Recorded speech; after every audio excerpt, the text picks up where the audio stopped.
तो students, doping, this is a very interesting and very important topic. ये doping क्या चीज होती है? देखो स्टूडेंट्स, हमने बात की है कंडक्टर्स की, सेमीकंडक्टर्स की, जो कि हमारा मेन टॉपिक है इस चैप्टर में, सेमीकंडक्टर्स की, इंसुलेटर्स की। ठीक है स्टूडेंट्स, तो हमने कहा कंडक्टर्स जो होते हैं इनकी कंडक्टिविटी बहुत ज्यादा होती है, इंसुलेटर्स जो होते हैं उनकी कंडक्टिविटी बहुत कम होती है, और सेमीकंडक्टर्स जो होते हैं उनकी कंडक्टिविटी मॉडरेट होती है, मॉडरेट कंडक्टिविटी होती है। ठीक है, मॉडरेट कंडक्टिविटी, ठीक बात है। लेकिन कई बार स्टूडेंट्स ऐसी सिचुएशन आती है, ऐसी सिचुएशन होती है कि हमें सेमीकंडक्टर्स की कंडक्टिविटी बढ़ाने की जरूरत होती है। ठीक है, तो सेमीकंडक्टर्स की ऐसे जो कंडक्टिविटी होती है मॉडरेट होती है, बहुत ज्यादा भी नहीं होती है कंडक्टर्स की तरह और बहुत कम भी नहीं होती है इंसुलेटर्स की, ठीक ठाक होती है। लेकिन कभी कभी सेमीकंडक्टर्स की कंडक्टिविटी को बढ़ाने की जरूरत पड़ती है। ठीक, तो उसके लिए जो प्रोसेस हम यूज करते हैं स्टूडेंट्स, वो कहलाता है डोपिंग। तो सेमीकंडक्टर की कंडक्टिविटी बढ़ाने के लिए एक प्रोसेस होता है दैट इज कॉल्ड डोपिंग। देखो हम डोपिंग में क्या करते हैं बेसिकली स्टूडेंट्स, तो फॉर एग्जांपल आप सोचो कि हमारे पास सिलिकॉन है, ठीक, बड़ा सा सिलिकॉन का ब्लॉक है, सिलिकॉन लैटिस है। अब इसमें हम क्या करते हैं, जानबूझ के कोई दूसरा एलिमेंट मिला देते हैं। जैसे कि सपोज करो थोड़ा सा फास्फोरस हमने मिला दिया, बहुत ज्यादा नहीं, थोड़ा सा फास्फोरस हमने मिला दिया, तो इसको यहां पे हम इंप्यूरिटी बोलेंगे, इंप्यूरिटी। तो हमारे पास सिलिकॉन था, उसमें थोड़ा सा हम कोई दूसरा एलिमेंट जैसे कि फास्फोरस मिला दिया, उसको हम बोलते हैं इंप्यूरिटी। तो इससे क्या होता है स्टूडेंट्स कि पहले हमारे पास सिर्फ सिलिकॉन था, प्योर सिलिकॉन, तो प्योर सिलिकॉन का जो लैटिस होगा, प्योर सिलिकॉन का जो लैटिस होगा उसमें सिलिकॉन के इस तरह से बहुत सारे एटम्स होंगे। ठीक है, प्योर सिलिकॉन है, उसमें कुछ और है ही नहीं, तो सारे जो एटम्स हैं स्टूडेंट्स वो किसके हैं, सिलिकॉन। ठीक है, एस यहां पे मैं सिलिकॉन के लिए यूज कर रहा हूं, ऐसे तो वो सल्फर का सिंबल होता है, बट यहां पे सिलिकॉन। ठीक है, अब देखो जब हम थोड़ा सा फास्फोरस मिक्स कर देते हैं स्टूडेंट्स, तो अब हमारे पास सिलिकॉन विद फास्फोरस इंप्यूरिटी होगा। ठीक है, तो अब जो सिलिकॉन का लैटिस होगा स्टूडेंट्स वो कैसा दिखेगा, लेट्स हैव अ लुक। ठीक है, अब देखो इसमें बहुत सारे एटम्स होंगे सिलिकॉन के बहुत सारे एटम्स होंगे स्टूडेंट्स, बहुत सारे एटम्स होंगे। ठीक है, ठीक है, बहुत सारे एटम्स होंगे सिलिकॉन के, लेकिन हमने जो फास्फोरस भी तो मिलाया है, तो फास्फोरस के कुछ एटम्स होने चाहिए, तो कहीं कहीं पे फास्फोरस के एटम्स भी होंगे। जैसे मान लो यहां पे फास्फोरस का एटम आ गया, जैसे यहां पर फास्फोरस का एटम आ गया। तो प्योर सिलिकॉन में तो क्या होगा, सिर्फ सिलिकॉन के एटम्स होंगे, लेकिन सिलिकॉन में थोड़ा सा चुटकी भर फास्फोरस मिला दिया, तो ज्यादातर एटम्स तो सिलिकॉन के होंगे, लेकिन बीच में कहीं कहीं पर फास्फोरस आ जाएगा, कहीं कहीं पर फास्फोरस आ जाएगा। ठीक, तो ये जो प्रोसेस है इसमें कुछ इंप्योरिटी मिक्स करने का, इसको हम डोपिंग बोलते हैं स्टूडेंट्स। और जैसा कि अभी हम थोड़ी देर में समझेंगे, ये जो सेमीकंडक्टर है इसकी मॉडरेट कंडक्टिविटी होती है, मॉडरेट कंडक्टिविटी। ठीक, लेकिन ये जो है अब इसकी कंडक्टिविटी हाई हो जाती है। कैसे हो जाती है हाई, ये अभी हम थोड़ी देर में देखेंगे, हाई कंडक्टिविटी। लेकिन यही जो प्रोसेस होता है इंप्योरिटी डाल के कंडक्टिविटी बढ़ाने का, दैट इज कॉल्ड डोपिंग। तो स्टूडेंट्स हम डिफाइन कर सकते हैं कि डोपिंग क्या होता है, तो we can write down doping is the process of intentionally mixing an impurity in silicon or germanium lattice to increase their conductivity.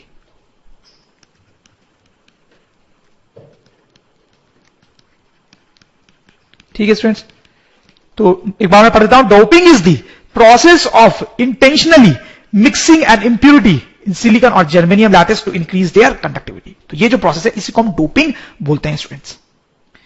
एक चीज और यहां पे इंपॉर्टेंट है कि जैसे यहां पे हमने इंप्यूरिटी कौन सी डाली, फास्फोरस। ठीक, तो ऐसा नहीं है कि आप कोई भी इंप्यूरिटी डाल दो, ऐसा नहीं कि कोई भी एलिमेंट आप इसमें मिक्स कर दो, ऐसा नहीं कर सकते आप दो तरीके की इंप्यूरिटीज डाल सकते हो।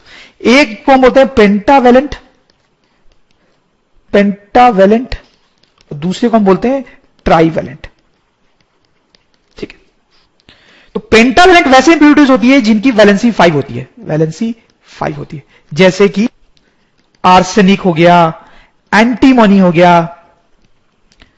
फास्फोरस हो गया, एक्सेट्रा। ठीक है, तो ये एलिमेंट्स हम डाल सकते हैं स्टूडेंट्स, फॉर एग्जांपल जिनकी वैलेंसी 5 होती है, आपको पता होगा केमिस्ट्री में आपने पढ़ा होगा, तो इनको बोलते हैं पेंटावेलेंट इंप्यूरिटीज, या फिर ट्राईवेलेंट इंप्यूरिटीज डाल सकते हैं स्टूडेंट्स, और नाम से क्लियर होगा कि उनकी वैलेंसी 3 होती है, और उसका एग्जांपल हो सकता है इंडियम, बोरोन, एल्यूमिनियम, एक्सेट्रा। ठीक है, तो हमने पढ़ा कि डोपिंग में हम सिलिकॉन या जर्मेनियम में कुछ इंप्यूरिटी डाल देते हैं तो उसकी कनेक्टिविटी बढ़ जाती है, बट ऐसा नहीं कि कोई भी इंप्यूरिटी डाल सकते हैं, क्या तो वो पेंटावेलेंट होना चाहिए, मतलब वैलेंसी 5 होनी चाहिए, जैसे कि आर्सेनिक, एंटीमनी या फास्फोरस, या फिर ट्राइवेलेंट होना चाहिए, मतलब वैलेंसी 3 होनी चाहिए, जैसे इंडियम, बोरोन, एल्युमिनियम। तो अब इन सब के पीछे क्या लॉजिक है अभी हम देखेंगे। तो स्टूडेंट्स, जब सिलिकॉन में हम ये पेंटावेलेंट इंप्योरिटी मिलाते हैं, जैसे कि आर्सेनिक, एंटीमनी या फास्फोरस, तो ये जो सब्सटेंस हमें मिलता है with majority of silicon and little bit of impurity, इस सब्सटेंस को बोला जाता है N type semiconductor. N type semiconductor, ठीक है। और वैसे जब सिलिकॉन में स्टूडेंट्स ये ट्राइवेलेंट इंप्योरिटी मिलाते हैं, जैसे कि एल्युमिनियम, बोरोन या इंडियम, तो ये जो सब्सटेंस मिलता है हमें स्टूडेंट्स, उसको हम बोलते हैं P type semiconductor. P type semiconductor, ठीक है स्टूडेंट्स। तो ये जो नाम बड़े इंपॉर्टेंट है, बिल्कुल आपको ध्यान होने चाहिए, इसमें लोग कंफ्यूज हो जाते हैं, उल्टा कर देते हैं। एन टाइप सेमीकंडक्टर क्या होता है स्टूडेंट्स? ऐसा सेमीकंडक्टर जिसमें पेंटावेलेंट इंप्योरिटी मिलाई गई हो। और पी टाइप सेमीकंडक्टर क्या होता है? वैसा सेमीकंडक्टर जिसमें ट्राइवेलेंट इंप्योरिटी मिलाई गई हो। ट्राइवेलेंट इंप्योरिटी मिलाई गई हो। और ये चीज आप हमेशा ध्यान रखें कि ये जो इंप्योरिटी मिलाई जाती है, ये बहुत थोड़ी सी होती है। देखो मैंने बहुत छोटा बनाया है इसको, थोड़ी सी होती है। यहां पर भी जो इंप्योरिटी मिलाई जाती है वो बहुत थोड़ी सी होती है स्टूडेंट्स, ठीक है। चलो अब एक एक करके एन टाइप और पी टाइप सेमीकंडक्टर्स के बारे में पढ़ेंगे। तो सबसे पहले हम स्टार्ट करते हैं एन टाइप सेमीकंडक्टर से। एन टाइप सेमीकंडक्टर, तो स्टूडेंट्स आप देखें, ये मैंने यहां पे क्या बनाया है? प्योर सिलिकॉन, प्योर सिलिकॉन का लैटिस बनाया है। प्योर सिलिकॉन का लैटिस है। देखो ये सिलिकॉन है, ये सिलिकॉन है, सिलिकॉन के एटम्स है, सिलिकॉन के एटम्स है पूरे लैटिस में, ऐसा ही होना चाहिए। आप देख सकते हैं जैसे हमने पहले पढ़ा है कि एक जो सिलिकॉन का एटम होगा वो 4 बॉन्ड्स बनाता है, 4 कोवेलेंट बॉन्ड, 1 2 3 4, ठीक। इसके बाद में देखें तो 1 2 3 4, तो ये प्योर सिलिकॉन का लैटिस है, ओके। अब देखो ये एन टाइप सिलिकॉन का लैटिस है, एन टाइप सिलिकॉन का लैटिस, जिसमें हमने पेंटावेलेंट या ट्राइवेलेंट, पेंटावेलेंट इंप्योरिटी डाली है, पेंटावेलेंट इंप्योरिटी डाली है। फॉर एग्जांपल फास्फोरस, फास्फोरस हमने डाला है फॉर एग्जांपल, ठीक है। तो जैसा मैंने आपको पहले बताया स्टूडेंट्स, तो कि अब लैटिस थोड़ा सा मॉडिफाई हो जाता है। कैसे मॉडिफाई हो जाता है?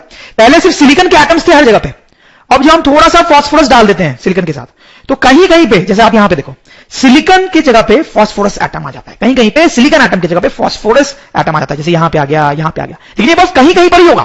क्यों कहीं कहीं पर ही होगा? क्योंकि फास्फोरस जो है वो हमने थोड़ा सा ही डाला है, ठीक है। तो हम थोड़ा सा फास्फोरस मिलाते हैं, तो वो जो फास्फोरस के एटम्स हैं वो सिलिकॉन लैटिस में कुछ इस तरह से सेट हो जाते हैं। तो this is a lattice of N type semiconductor.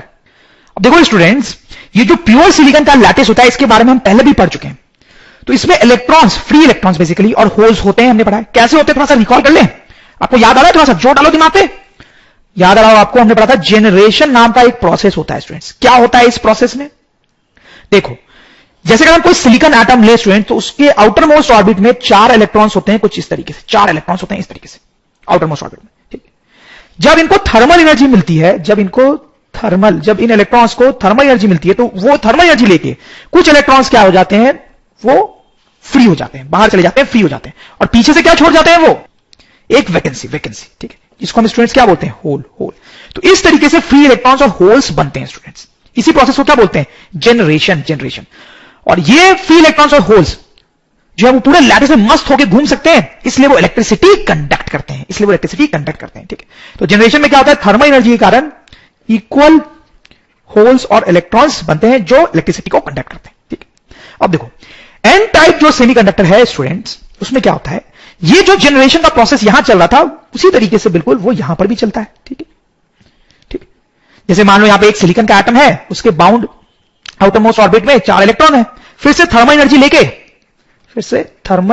Energy लेके कोई इलेक्ट्रॉन जंप होकर बाहर जा सकता है, फ्री हो जाएगा, और पीछे वो क्या छोड़ जाएगा? अपने होल, ठीक है। और ये दोनों फ्रीली मूव कर सकते हैं लैटिस में और कंडक्ट करेंगे इलेक्ट्रिसिटी। तो जिस तरीके से यहां पे जनरेशन काम करता है, वैसे यहां पे भी जनरेशन काम करता है, और इक्वल नंबर ऑफ होल्स और इलेक्ट्रॉन्स बनाता है, ठीक है स्टूडेंट्स, कोई डाउट नहीं। लेकिन स्टूडेंट्स, आप जैसा सोच ही पा रहे होंगे, इस फास्फोरस के कारण यहां पर एक और फिनोमिना होता है, ठीक है। ये जो फास्फोरस इंप्योरिटी उसके कारण एक और फिनोमेना यहां पे चल रहा होता है जो यहां पर नहीं होता है। देखो क्या फिनोमेना है वो? देखो, अगर हम एक सिलिकॉन एटम की बात करते हैं बच्चों, अगर हम एक सिलिकॉन एटम की बात करते हैं, तो उसका पॉजिटिव कोर होगा, और उसका जो आउटर मोस्ट ऑर्बिट होगा उसमें कितने इलेक्ट्रॉन है? 4 इलेक्ट्रॉन है, 4, ठीक। इनफैक्ट इसीलिए इसने 4 कोवेलेंट बॉन्ड बनाए थे, क्योंकि 4 इलेक्ट्रॉन थे, तो चारों ने एक एक कोवेलेंट बॉन्ड में पार्ट ले लिया, ठीक है। ये सिलिकॉन का कहानी। लेकिन स्टूडेंट्स, अगर हम फास्फोरस की कहानी देखें, जो इंप्योरिटी है यहां पे, तो उसका भी पॉजिटिव कोर होगा, लेकिन उसका जो आउटर मोस्ट ऑर्बिट होगा स्टूडेंट्स, फास्फोरस के आउटर मोस्ट ऑर्बिट में कितने इलेक्ट्रॉन्स होते हैं? 5, इसलिए तो ये पेंटावेलेंट है, तो सिलिकॉन में 4 इलेक्ट्रॉन्स थे और इसमें 5 इलेक्ट्रॉन्स है, पेंटावेलेंट। तो स्टूडेंट्स देखो क्या होता है, यहां पर ये जो फास्फोरस है, ठीक है, इसके आउटर मोस्ट ऑर्बिट है 5 इलेक्ट्रॉन्स है, 5। देखो उनमें से 4 का क्या होता है? 1 2 3 4 तो क्या होते हैं? वो बाकी सिलिकॉन से कोवेलेंट बॉन्ड बना लेते हैं, वैसे ही जैसे कि कोई सिलिकॉन का एटम करता है। ठीक, जैसे इसके जगह पे पहले मान लो सिलिकॉन का एटम था, उसके बाद 4 इलेक्ट्रॉन थे, चारों ने कोवेलेंट बॉन्ड बना रखा था। वैसे इसके 4 इलेक्ट्रॉन तो कोवेलेंट बॉन्ड बना लेते हैं, लेकिन एक बेचारा बच जाता है, एक बेचारा बच जाता है, बच जाएगा ना वो। तो ये जो है इसको कोई जगह नहीं मिलती, ये ऑलमोस्ट फ्री ही होता है, तो ये आराम से फ्री होकर पूरे लैटिस में घूम सकता है। ठीक, तो ये एक और फिनोमेना यहां पे होता है, आप देखें इंप्योरिटी के कारण। तो इस केस में स्टूडेंट्स आप देखो सिर्फ जनरेशन से इक्वल अमाउंट ऑफ होल्स और इलेक्ट्रॉन्स बनते हैं, जनरेशन से होल्स और इलेक्ट्रॉन इक्वल अमाउंट यहां पर भी बन रहे हैं, लेकिन यहां पे इंप्योरिटी के कारण हमें एडिशनल फ्री इलेक्ट्रॉन्स मिल रहे हैं, एडिशनल फ्री इलेक्ट्रॉन्स मिल रहे हैं, एडिशनल फ्री इलेक्ट्रॉन्स मिल रहे हैं। हालांकि इस फिनोमेना से होल्स नहीं मिलते हैं, होल्स नहीं मिलते। क्यों? देखो यहां से जब इलेक्ट्रॉन बाहर निकलता है तो बॉन्ड में एक वैकेंसी क्रिएट होती है, यहां से इलेक्ट्रॉन बाहर जाता है तो बॉन्ड में एक वैकेंसी क्रिएट हुई, तो उसको हम होल बोल देते हैं। यहां पर तो ये ऐसे फालतू था ना, इसके जाने से कोई वैकेंसी क्रिएट ही नहीं हुई, ये तो फालतू था इसलिए निकल गया, तो यहां पे कोई होल नहीं बनता है। तो this is important difference between generation and impurity. Generation में equal amount of holes and electrons बन रहे हैं, लेकिन इस इंप्योरिटी के कारण सिर्फ और सिर्फ हमें इलेक्ट्रॉन्स ही मिलते हैं। ओके स्टूडेंट्स, तो स्टूडेंट्स यहां पे हम लिख सकते हैं कि N type semiconductor has more free electrons given by pentavalent impurity given by pentavalent impurity। ठीक है, तो इसमें ज्यादा इलेक्ट्रॉन्स होते हैं पेंटावेलेंट इंप्योरिटी के कारण। तो आपको यह भी समझ में आ गया होगा स्टूडेंट्स कि इसकी कंडक्टिविटी ज्यादा क्यों होती है। ये पूरा डोपिंग का जो काम है फास्फोरस डालने का, उसको डोपिंग बोलते हैं। ये क्यों कर रहे थे, मैंने आपको बताया था, कंडक्टिविटी बढ़ाने के लिए। तो आपको समझ में आया इसकी कंडक्टिविटी जो है वो प्योर सिलिकॉन से क्यों ज्यादा है। प्योर सिलिकॉन में लिमिटेड अमाउंट ऑफ होल्स और इलेक्ट्रॉन्स है, लेकिन इसमें जो है वो ज्यादा इलेक्ट्रॉन्स है, ज्यादा इलेक्ट्रॉन्स। देखो इंप्योरिटी के कारण भी बहुत सारे इलेक्ट्रॉन्स है, तो इसमें ज्यादा इलेक्ट्रॉन्स है, वो फ्लो करेंगे तो ज्यादा करंट फ्लो करेगा, तो यहां पे कंडक्टिविटी ज्यादा है। मतलब फ्लो करने वाली चीजें जितनी ज्यादा होगी ना, कंडक्टिविटी उतनी ज्यादा होगी। तो ये तो क्लियरली आपको दिख रहा है कि यहां पे फ्लो करने वाली चीजें ज्यादा है, इसलिए कंडक्टिविटी क्या है स्टूडेंट्स, ज्यादा। सो यहां पे हम ऐड कर सकते हैं, सो n type semiconductor has more conductivity, ठीक, इसलिए n टाइप जो सेमीकंडक्टर होता है उसकी कंडक्टिविटी ज्यादा होती है कंपेयर टू प्योर सिलिकॉन। अब यहां पे जो प्योर सिलिकॉन था स्टूडेंट्स, उसमें तो ऑब्वियसली आप देख सकते हैं कि नंबर ऑफ होल्स और नंबर ऑफ इलेक्ट्रॉन जो होते हैं वो बराबर होते हैं, हमने पहले भी देखा है। लेकिन यहां पे आप क्लियरली देख सकते हैं कि ऐसा नहीं होगा। यहां पे साफ साफ दिख रहा है स्टूडेंट्स कि इलेक्ट्रॉन्स के नंबर जो होंगे वो डेफिनेटली ज्यादा होंगे, number of electrons will be more than number of holes. In fact ऐसा होता है कि नंबर ऑफ इलेक्ट्रॉन्स बहुत ही ज्यादा होते हैं compare to number of holes. ठीक है, क्योंकि इंप्योरिटी से आने वाले इलेक्ट्रॉन्स जो होते हैं वो काफी ज्यादा होते हैं, इंप्योरिटी से आने वाले इलेक्ट्रॉन्स काफी ज्यादा होते हैं, जिस कारण नंबर ऑफ इलेक्ट्रॉन्स जो है वो होल्स के नंबर से बहुत ज्यादा होते हैं, बहुत ज्यादा होते हैं। ठीक है स्टूडेंट्स, तो अगर प्योर सिलिकॉन का लैटिस अगर हम देखेंगे तो उसमें हमें होल्स दिखेंगे। ठीक है, ऐसे होल्स दिखेंगे, और जितने होल्स दिखेंगे उतने ही फ्री इलेक्ट्रॉन्स भी दिखेंगे। ठीक है, बराबर नंबर के होल्स और फ्री इलेक्ट्रॉन्स दिखेंगे, दोनों मूव कर सकते हैं। लेकिन अगर हम एन टाइप सेमीकंडक्टर देख रहे हैं स्टूडेंट्स, तो आपको क्या लगता है, ज्यादा तो हमें फ्री इलेक्ट्रॉन्स ही दिखेंगे, ज्यादा तो फ्री इलेक्ट्रॉन्स ही दिखेंगे, तो आप ज्यादा फ्री इलेक्ट्रॉन्स ही दिखेंगे हर जगह पे। ठीक है, तो इलेक्ट्रॉन्स बहुत ज्यादा है और बीच में कहीं कहीं पे कुछ होल्स दिखेंगे, लेकिन ज्यादा जो है वो इलेक्ट्रॉन्स ही दिखेंगे। दिस इज वेरी इंपॉर्टेंट, ये जो पिक्चर मैंने बनाया है आपके दिमाग में एकदम सेट हो जाना चाहिए कि एन टाइप सेमीकंडक्टर में ज्यादा फ्री इलेक्ट्रॉन्स दिखते हैं और होल्स जो होते हैं वो कम होते हैं। इसलिए स्टूडेंट्स यहां पर जो इलेक्ट्रॉन्स होते हैं उनको ये नाम दिया जाता है majority charge carriers, majority charge carriers. और जो होल्स हैं इनको यहां पे हम बोलते हैं minority charge carriers, minority charge carriers. नाम सिर्फ एक्सप्लेनेटरी है, इसको मेजॉरिटी चार्ज कैरियर इसलिए बोल रहे हैं क्योंकि ये बहुत ज्यादा है और ये बहुत कम है, इसलिए माइनॉरिटी चार्ज कैरियर्स। टर्म्स की बात चली रही है तो मैं आपको एक और टर्म बता दूं, यहां पे डोनर एटम। यहां पे जो फास्फोरस का एटम था स्टूडेंट्स, फास्फोरस का एटम, उसको डोनर एटम बोलते हैं, फास्फोरस के एटम को। क्यों डोनर एटम बोल रहे होंगे आप बिल्कुल समझ रहे हैं, क्योंकि ये फ्री इलेक्ट्रॉन डोनेट कर रहा है, ठीक है। ये कुछ टर्म्स आप याद रखेंगे। डोनर एटम क्या होता है, ये तो हालांकि उतना इंपॉर्टेंट नहीं है, बट ये मेजॉरिटी और माइनॉरिटी चार्ज कैरियर्स और ये दोनों डायग्राम ये बहुत इंपॉर्टेंट है और ये आपको डेफिनेटली याद भी रहेंगे, सिंपल है। देखो यहां पे एक बड़ा अच्छा सा क्वेश्चन बनता है, it's a very interesting and good question and important also. देखो क्या क्वेश्चन है, if temperature of N type silicon increases, थोड़ा शॉर्ट में लिखा है मैंने, if temperature of N type silicon increases, मतलब स्टूडेंट्स कि ये जो एन टाइप सिलिकॉन है उसका टेम्परेचर हमने बढ़ाया, उसका टेम्परेचर बढ़ाया। टेम्परेचर बढ़ाने का मतलब होता है बेसिकली इस चैप्टर में कि हम थर्मल एनर्जी बढ़ा रहे हैं, इसकी थर्मल एनर्जी बढ़ा रहे हैं, थर्मल एनर्जी। तो if temperature of N type silicon increases, तो number of electrons and holes by generation, तो इस पर क्या फर्क पड़ेगा ये हमें बताना है। तो जनरेशन से जो होल्स और इलेक्ट्रॉन्स बनते हैं उनके नंबर पे क्या फर्क पड़ेगा अगर हम टेम्परेचर बढ़ाएंगे, तो क्या लगता है आपको, सोच पा रहे हैं आप कुछ, क्या होगा। तो बहुत सिंपल है, आप सोच पा रहे होंगे कि जनरेशन में होता क्या। देखो, थर्मल एनर्जी के कारण ही ये इलेक्ट्रॉन बाहर जाता है, तो फ्री इलेक्ट्रॉन और होल बनते हैं। ठीक है, तो अगर टेम्परेचर हम बढ़ाएंगे स्टूडेंट्स, टेम्परेचर बढ़ाएंगे तो थर्मल एनर्जी ज्यादा होगी, तो टेम्परेचर बढ़ाने पे थर्मल एनर्जी जो है वो ज्यादा होगी, तो ज्यादा इलेक्ट्रॉन्स जंप करके बाहर जाएंगे, तो हमारे पास ज्यादा फ्री इलेक्ट्रॉन्स होंगे और ज्यादा होल्स होंगे। ठीक है, तो very interestingly and very importantly, अगर हम टेम्परेचर बढ़ाएंगे यहां पे, तो जनरेशन के कारण जो इलेक्ट्रॉन्स और होल्स बन रहे हैं उनका नंबर बढ़ जाएगा, ठीक है। Second part, number of electrons bye impurity. अब टेम्परेचर बढ़ाने पे इंप्यूरिटी के कारण जो इलेक्ट्रॉन्स आ रहे थे, उन पे क्या फर्क पड़ेगा, सोचो जरा। टेम्परेचर बढ़ाने से, थर्मल एनर्जी बढ़ाने से इन इलेक्ट्रॉन्स के नंबर पे क्या फर्क पड़ेगा, क्या लग रहा है आपको? कोई फर्क नहीं पड़ेगा, नहीं पड़ेगा, नो इफेक्ट। क्यों कोई फर्क नहीं पड़ेगा? देखो इसमें तो देखो क्या हो रहा है, जितने फास्फोरस एटम्स हमने डाले हैं, जितने फास्फोरस एटम डाले हैं उतने फ्री इलेक्ट्रॉन्स देगा। ये सिंपल सी कहानी है, इसमें टेम्परेचर से तो कोई लेना देना है ही नहीं। ठीक, अगर 5 फास्फोरस के एटम्स हमने डाले हैं, 5 फास्फोरस के एटम्स डाले हैं तो 5 फ्री इलेक्ट्रॉन्स देगा। 10 फास्फोरस के एटम्स डाले हैं तो 10 फ्री इलेक्ट्रॉन्स मिलेंगे। तो यहां पर टेम्परेचर का कोई लेना देना नहीं है। ठीक है, तो यहां पर जो नंबर ऑफ इलेक्ट्रॉन्स बन रहे हैं स्टूडेंट्स, उसको टेम्परेचर से कोई लेना देना नहीं है। तो this is very interesting conclusion कि जनरेशन के कारण जो नंबर ऑफ होल्स और इलेक्ट्रॉन्स बनते हैं वो टेम्परेचर डिपेंडेंट होते हैं। टेम्परेचर ज्यादा होगा तो ये भी ज्यादा होंगे, लेकिन इंप्यूरिटी के कारण जो इलेक्ट्रॉन्स मिल रहे हैं हमें, उनको टेम्परेचर से कोई लेना देना नहीं है। टेम्परेचर कम हो ज्यादा हो वो उतने ही होंगे students. So this is a very interesting fact which you must remember and keep in mind. हां, अगर आपको इनको बढ़ाना है, इंप्यूरिटी वाले इलेक्ट्रॉन्स बढ़ाने हैं, तो वो कैसे बढ़ा सकते हैं आप समझ गए होंगे। ज्यादा इंप्यूरिटी डालेंगे, ज्यादा फास्फोरस के एटम्स डालेंगे, जितने ज्यादा फास्फोरस के एटम्स होंगे उतने ज्यादा फ्री इलेक्ट्रॉन्स मिलेंगे। ठीक है, तो अगर इंप्यूरिटी वाले इलेक्ट्रॉन्स बढ़ाने हैं, इंप्यूरिटी वाले इलेक्ट्रॉन्स जो है अगर वो हमें बढ़ाने हैं, तो हमें नंबर ऑफ इंप्यूरिटी एटम्स बढ़ाने होंगे, नंबर ऑफ इंप्यूरिटी एटम्स बढ़ाने होंगे। ठीक है, तो चलो स्टूडेंट्स ऐसा एक और क्वेश्चन देखते हैं हम। देखो क्वेश्चन है, does N type silicon has net negative charge due to extra electron from impurity. अच्छा देखो, बहुत अच्छा क्वेश्चन है स्टूडेंट्स, इसमें बहुत कंफ्यूजन होता है लोगों को। देखो क्वेश्चन में ये बोला जा रहा है कि देखो ये एन टाइप सिलिकॉन का लैटिस है, ठीक है, उसमें ये जो इंप्यूरिटी है स्टूडेंट्स, वो एक एक्स्ट्रा नेगेटिव इलेक्ट्रॉन दे रही है ना लैटिस को। ये जो इंप्यूरिटी है फास्फोरस, वो लैटिस को एक एक्स्ट्रा नेगेटिव इलेक्ट्रॉन दे रही है। तो क्या इसके कारण पूरा लैटिस नेगेटिवली चार्ज हो जाएगा? क्या इसके कारण लैटिस में नेट चार्ज नेगेटिव हो जाएगा? सोच के बताएं आप स्टूडेंट्स। आपको ऐसा लग रहा होगा कि हाँ यार ये एक्स्ट्रा इलेक्ट्रॉन है तो नेट तो नेगेटिव चार्ज होगा, लेकिन ऐसा नहीं है, नो। ठीक है, नेट चार्ज अभी भी जीरो रहेगा लैटिस में, नेट चार्ज जो लैटिस में है वो जीरो रहेगा। क्यों? देखो मैं आपको बताता हूं। देखो हमने क्या किया था students, to start with silicon था हमारे पास, और उसमें हमने थोड़ा सा फास्फोरस ऐड किया था। ठीक है, तब ये वाला लैटिस हमें मिला था। ठीक, तो सिलिकॉन में हमने थोड़ा सा फास्फोरस ऐड किया था, लेकिन देखो जो सिलिकॉन हमने लिया था उस पर नेट चार्ज कितना था, सोच के देखो, जीरो था। और जो फास्फोरस हमने उसमें डाला उस पर भी नेट चार्ज कितना था, जीरो था। ठीक, तो जो सिलिकॉन हमने लिया उस पर भी नेट चार्ज जीरो था, उसमें जो फास्फोरस डाला उस पर भी नेट चार्ज जीरो था। तो इन दोनों को कंबाइन करके ये जो लैटिस बनेगा उस पर भी नेट चार्ज क्या होना चाहिए, जीरो होना चाहिए। ठीक है, तो आप इस लॉजिक से सोचिए तो आपको समझ में आएगा कि इस लैटिस पे नेट चार्ज जीरो ही होगा। ठीक, इसको आप दूसरे तरीके से भी सोच सकते हो। देखो क्या होता है कि ये जो फास्फोरस का एटम है उसने एक एक्स्ट्रा नेगेटिव इलेक्ट्रॉन जरूर दिया है। ठीक है, एक्स्ट्रा नेगेटिव इलेक्ट्रॉन जरूर दिया है, लेकिन ये जो बचा हुआ फास्फोरस आयन है उस पे भी तो पॉजिटिव चार्ज होगा। ठीक है, इसने एक नेगेटिव इलेक्ट्रॉन जरूर दिया है, लेकिन ये जो बचा हुआ फास्फोरस आयन है वो खुद पॉजिटिव चार्ज है। ठीक है, जो अभी तक मैंने बनाया नहीं था।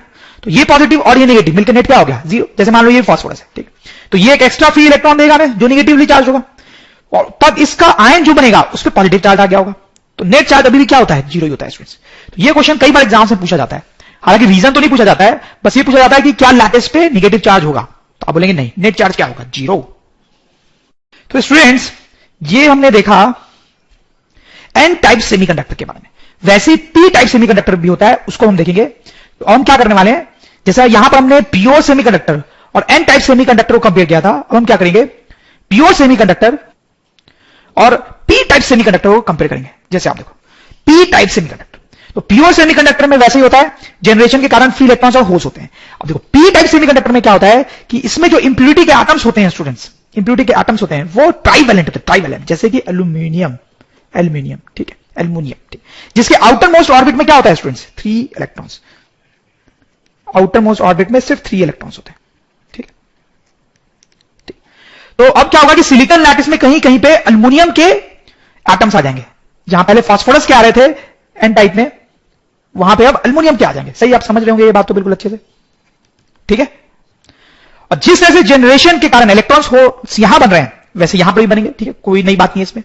देखो नई बात यहां पे क्या होगी कि ये जो अल्युमिनियम इंप्योरिटी है स्टूडेंट्स, अल्युमिनियम इंप्योरिटी है यहां पे ट्राइवेलेंट, ट्राइवेलेंट, ट्राइवेलेंट, इसके आउटर मोस्ट ऑर्बिट में सिर्फ 3 इलेक्ट्रॉन्स है, 3 इलेक्ट्रॉन्स, ये ध्यान देने वाली बात है। तो देखो यहां पे क्या होगा कि एक इलेक्ट्रॉन ये कोवेलेंट बॉन्ड का पार्ट बन जाएगा, एक इलेक्ट्रॉन इस कोवेलेंट बॉन्ड का पार्ट बन जाएगा, ये एक और इलेक्ट्रॉन कोवेलेंट बॉन्ड का पार्ट बन जाएगा, ठीक है। लेकिन एक इलेक्ट्रॉन की यहां पे कमी रह जाएगी। फास्फोरस के केस में एक इलेक्ट्रॉन ज्यादा था क्योंकि 5 इलेक्ट्रॉन थे बाहर, यहां पे एक इलेक्ट्रॉन कम रह जाएगा स्टूडेंट्स, तो एक होल बन जाएगा, इफेक्टिवली एक होल बन जाएगा, होल। समझ रहे हो स्टूडेंट्स? तो पी टाइप सेमीकंडक्टर में हमने ट्राइवेलेंट एलिमेंट डाला जैसे कि अल्युमिनियम, जिसके आउटर मोस्ट ऑर्बिट में सिर्फ 3 इलेक्ट्रॉन्स होंगे। तो 3 इलेक्ट्रॉन्स ये 3 बॉन्ड का पार्ट बन जाएंगे, लेकिन एक बॉन्ड के लिए एक इलेक्ट्रॉन कम होगा, तो इफेक्टिव हम बोल सकते हैं यहां पे वैकेंसी है, वैकेंसी, जिसको हम होल बोलेंगे स्टूडेंट्स, होल, ठीक है, होल। तो आप देख सकते हैं यहां पे इंप्योरिटी के कारण हमें क्या मिल रहा है, होल मिल रहा है, जबकि एन टाइप में हमें इंप्योरिटी के कारण क्या मिल रहा था, इलेक्ट्रॉन, यहां इलेक्ट्रॉन नहीं मिल रहा है, होल मिल रहा है, होल मिल रहा है स्टूडेंट्स, ठीक है। तो यहां पर आप देखो कि वंस अगेन यहां पर टोटल कैरियर्स ज्यादा हो जाएंगे, मूव करने वाले इलेक्ट्रॉन्स एंड होल्स। तो जनरेशन के कारण तो इलेक्ट्रॉन होल्स यहां भी थे और यहां पर भी है, प्लस यहां पे एडिशनल होल्स हैं जिसके कारण पी टाइप की कंडक्टिविटी ज्यादा होगी। और ये तो आप समझिएगा कि यहां पे जो होल्स होंगे स्टूडेंट्स वो ज्यादा है, तो they will be called majority charge carriers, majority charge carriers. और जो इलेक्ट्रॉन्स है वो कम होंगे तो they will be called minority charge carriers, minority charge carriers. तो बेसिकली जो नंबर ऑफ होल्स होगा वो मच ग्रेटर है नंबर ऑफ इलेक्ट्रॉन्स हो यहां पे, ठीक है। तो एन टाइप सेमीकंडक्टर हमने ध्यान से पढ़ लिया, तो पी टाइप में आप कुछ भी खास ऐसे नया नहीं है स्टूडेंट्स, ठीक है। हम क्या करते हैं, एक स्लाइड बना लेते हैं जहां पे प्योर सेमीकंडक्टर, पी टाइप और एन टाइप तीनों को कंपेयर कर लेते हैं। लेकिन वो करने से पहले स्टूडेंट्स एक और टर्म मैं आपको बताना चाहता हूं जो मैं भूल गया। यहां पर ये जो अल्युमिनियम का एटम है स्टूडेंट्स, अल्युमिनियम का एटम, उसको एक्सेप्टर एटम बोलते हैं, एक्सेप्टर एटम, एक्सेप्टर एटम, क्योंकि ये एक इलेक्ट्रॉन उठा सकता है, एक्सेप्ट। आपको याद होगा कि एन टाइप सेमीकंडक्टर में उसको बोलते थे डोनर, डोनर, क्योंकि वो इलेक्ट्रॉन डोनेट कर रहा था। यहां पे क्या बोलते हैं, एक्सेप्टर एटम। स्टूडेंट्स देखें आप, जो प्योर सिलिकॉन होता है उसमें फ्री इलेक्ट्रॉन्स, ठीक है, फ्री इलेक्ट्रॉन्स और फ्री होल्स दोनों होते हैं, ठीक है, दोनों होते हैं और बराबर अमाउंट में होते हैं, ठीक है, जनरेशन के कारण आते हैं, ठीक है, प्योर है। एन टाइप में क्या होता है स्टूडेंट्स, इसमें जैसा कि हमने देखा पेंटावेलेंट इंप्योरिटी हम डालते हैं, पेंटावेलेंट इंप्योरिटी, ठीक है, एन टाइप में। और पी टाइप में ट्राइवेलेंट, ट्राइवेलेंट इंप्योरिटी डालते हैं। इसमें क्या होता है स्टूडेंट्स, बिल्कुल आपको याद रखना है, इसमें नंबर ऑफ इलेक्ट्रॉन्स जो होते हैं नंबर ऑफ होल से बहुत ज्यादा होते हैं। इसमें इलेक्ट्रॉन्स जो होते हैं वो मेजॉरिटी में होते हैं, मेजॉरिटी में, तो ऑब्वियसली होल्स माइनॉरिटी में होंगे। तो इसमें पिक्चर कुछ ऐसी दिखेगी आपको, आपको इलेक्ट्रॉन्स ही इलेक्ट्रॉन्स दिखेंगे मोस्टली, तो क्योंकि वो बहुत ज्यादा है, होल्स आपको बहुत कम दिखेंगे, ठीक है। पी टाइप में क्या होगा स्टूडेंट्स, पी टाइप में, पी टाइप्स में जो नंबर ऑफ इलेक्ट्रॉन्स है वो बहुत कम होते हैं compare to number of holes, ठीक है। तो यहां पर मेजॉरिटी कैरियर जो है वो होल है, तो यहां पे क्योंकि होल्स बहुत ज्यादा है तो आपको होल्स ही होल दिखेंगे। इंप्योरिटी जो है वो अभी हमने देखा होल्स देती है, होल्स देती है, ठीक है, इलेक्ट्रॉन्स बहुत कम दिखेंगे आपको कहीं पे, ठीक है। तो ऐसा कुछ सिचुएशन होता है। ये दोनों लोग हमेशा उल्टा कर देते हैं, लोगों को याद नहीं होता है, कंफ्यूज हो जाते हैं, आप बहुत ध्यान से देखें इसको। अब ये जो प्योर सेमीकंडक्टर है स्टूडेंट्स उसको कई बार इंट्रिंसिक, इंट्रिंसिक सेमीकंडक्टर भी बोलते हैं, इंट्रिंसिक सेमीकंडक्टर, ठीक है। और ये दोनों एन टाइप और पी टाइप जो सेमीकंडक्टर्स हैं स्टूडेंट्स उनको हम एक्सट्रिंसिक सेमीकंडक्टर भी बोलते हैं, ठीक है, ठीक है। तो आप ध्यान रखेंगे एक्सट्रिंसिक सेमीकंडक्टर जिसमें एक्सटर्नल इंप्योरिटी हो, एक्सट्रिंसिक सेमीकंडक्टर जिसमें एक्सटर्नल इंप्योरिटी हो, ठीक है। और वो दो टाइप हो सकते हैं, पी टाइप या एन टाइप। इंट्रिंसिक जिसमें सिर्फ इंटरनल चीजें हो, एक्सटर्नल कुछ नहीं हो। तो स्टूडेंट्स अब हम यहां पे एक फॉर्मुला देखने वाले हैं, लेकिन उससे पहले मैं आपको बता दूं कि उसका प्रूफ मैं आपको नहीं बताऊंगा क्योंकि वो आपके सिलेबस का कोर्स से बहुत दूर की चीज है, ठीक है। बस आपके लेवल की जो बुक्स होती है उसमें वो फॉर्मुला मेंशन होता है और कई बार उस पर क्वेश्चन पूछे जाते हैं, इसलिए आपको जस्ट वो फॉर्मुला पता होना चाहिए, ठीक है। तो ये जो प्योर सेमीकंडक्टर है उसमें नंबर ऑफ इलेक्ट्रॉन्स और होल सेम होते हैं, एन टाइप में सेम नहीं होते और पी टाइप में भी सेम नहीं होते, ठीक है। लेकिन ये फॉर्मुला होता है कि एन, इस केस में number of electrons into number of holes अगर हम करें तो उसकी वैल्यू उतनी आएगी जितनी कि इस केस में इस प्रोडक्ट की आएगी। मतलब इस केस में भी नंबर ऑफ इलेक्ट्रॉन्स और नंबर ऑफ होल्स दोनों का हम प्रोडक्ट लें तो वही आएगा जो इस केस में आएगा, और इस केस में भी अगर हम नंबर ऑफ इलेक्ट्रॉन्स और नंबर ऑफ होल्स दोनों का प्रोडक्ट लें तो वो एक्चुअली सेम ही आता है। और देखो यहां पे क्या है कि ये दोनों नंबर ऑफ इलेक्ट्रॉन्स और होल्स तो सेम है प्योर वाले केस में, इंट्रिंसिक वाले केस में, तो इसको कई बार Ni भी बोल देते हैं दोनों को, Ni stand for an intrinsic, N intrinsic, ठीक है। तो यहां से ये फॉर्मुला आ जाता है हमारे पास कि Ni square equals to Ne into NH, ठीक है। यहां पे Ni क्या रिप्रेजेंट कर रहा है स्टूडेंट्स, नंबर ऑफ इलेक्ट्रॉन्स या फिर number of holes in pure semiconductor, in intrinsic semiconductor, उसका जो स्क्वायर है that is equal to number of electrons into number of holes in a doped semiconductor, in a doped semiconductor. समझ रहे हो students? ठीक है, तो जनरली बुक्स में आपको इस फॉर्म में ये फॉर्मूला लिखा हुआ मिलेगा, बट समझने के लिए ये समझना सबसे सही है कि इस केस में नंबर ऑफ होल्स और इलेक्ट्रॉन्स का जो प्रोडक्ट होता है, इस केस में नंबर ऑफ होल्स और इलेक्ट्रॉन्स का जो प्रोडक्ट होता है, और इस केस में भी वो हर केस में सेम ही होता है। जैसे एक एग्जांपल कर लेते हैं। ओके स्टूडेंट्स, तो देखें ये प्योर सिलिकॉन लैटिस है, ठीक है, प्योर सिलिकॉन लैटिस है, उसमें नंबर ऑफ इलेक्ट्रॉन्स और नंबर ऑफ होल्स हमें दिए हुए, सेम ही दिए हुए, सेम ही होते हैं, हमने पढ़ा भी है, उसको Ni से रिप्रेजेंट करते हैं, अभी मैंने आपको बताया। ठीक, फिर ये हमारे पास एन टाइप सिलिकॉन लैटिस है, मतलब इस प्योर सिलिकॉन लैटिस में हमने क्या किया स्टूडेंट्स, प्योर इंप्यूरिटी डाल दी, फास्फोरस एटम्स डाल दिए, इतने फास्फोरस एटम्स डाल दिए, तो ये एन टाइप सिलिकॉन लैटिस हो गया। अब क्वेश्चन ये है कि इसमें कितने नंबर ऑफ इलेक्ट्रॉन्स होंगे और कितने नंबर ऑफ होल्स होंगे स्टूडेंट्स, ये हमें बताना है। ठीक, देखो स्टूडेंट्स, ये जो एन टाइप सिलिकॉन लैटिस है उसमें इलेक्ट्रॉन्स और होल्स कैसे आते हैं, हमने पढ़ाया दो तरीके से आते हैं, एक तो जनरेशन से आते हैं, जनरेशन से इक्वल नंबर ऑफ इलेक्ट्रॉन्स और होल्स आते हैं, और दूसरा जो है वो इंप्यूरिटी से आते हैं। ठीक है, इंप्यूरिटी से ये एन टाइप है तो उसमें सिर्फ और सिर्फ फ्री इलेक्ट्रॉन्स आते हैं, होल्स नहीं आते हैं। ठीक है, तो सबसे पहले तो आप देखो कि इंप्यूरिटी से कितने इलेक्ट्रॉन्स आएंगे, इंप्यूरिटी से कितने इलेक्ट्रॉन्स आएंगे। प्लीज नोट स्टूडेंट्स कि जो फास्फोरस एटम्स हैं, हर फास्फोरस एटम एक फ्री इलेक्ट्रॉन देगा, हर फास्फोरस एटम एक फ्री इलेक्ट्रॉन देगा। ठीक, तो जितने फास्फोरस एटम हमने डाले हैं उतने फ्री इलेक्ट्रॉन हमें इंप्यूरिटी से मिलेंगे। तो इसका नंबर जो है वो तुम्हें पता चल गया, that is actually number of phosphorus atoms, number of phosphorus atoms that is equal to this much, that is 1 × 10⁻²2। ठीक, अब देखो हमें निकालना है टोटल नंबर ऑफ इलेक्ट्रॉन्स, मतलब इन दोनों इलेक्ट्रॉन्स का नंबर हमें सम करना है, and total number of holes, मतलब ये नंबर ऑफ होल्स हमें निकालना है। देखो अगर हम सबसे पहले नंबर ऑफ इलेक्ट्रॉन्स पे कंसंट्रेट करें तो जो नंबर ऑफ इलेक्ट्रॉन्स यहां पे होगा that will be number of electrons due to impurities ये वाले, plus number of electrons due to generation. अब देखो स्टूडेंट्स, ये बात मैंने पहले ही बोली थी बट हो सकता है भूल गए हो क्योंकि इतनी सारी बातें हैं इस चैप्टर में, कि ये जो होता है ये इंप्यूरिटी के कारण जो इलेक्ट्रॉन्स होते हैं वो बहुत ज्यादा होते हैं कंपेयर टू जो जनरेशन के कारण होते हैं। जनरेशन के कारण कम इलेक्ट्रॉन्स और होल्स बनते हैं, लेस। ठीक है, लेकिन इंप्यूरिटी काफी होती है जिसके कारण बहुत ज्यादा इलेक्ट्रॉन्स मिलते हैं। ठीक है, तो इंप्यूरिटी के कारण बहुत सारे इलेक्ट्रॉन्स होंगे और जनरेशन के कारण कम होंगे।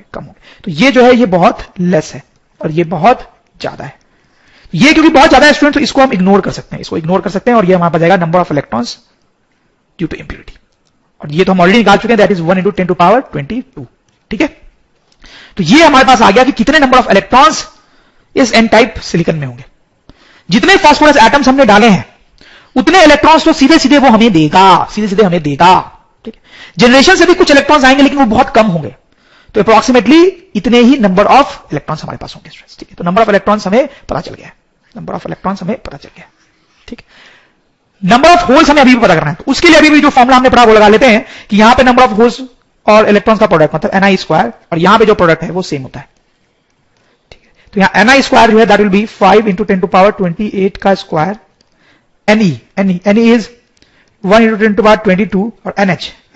ठीक है, तो यहां से NH आ जाएगा हमारे पास 5 × 10⁻28 का स्क्वायर डिवाइडेड बाय 1 × 10⁻22। इसको सॉल्व करेंगे तो will get the number of holes.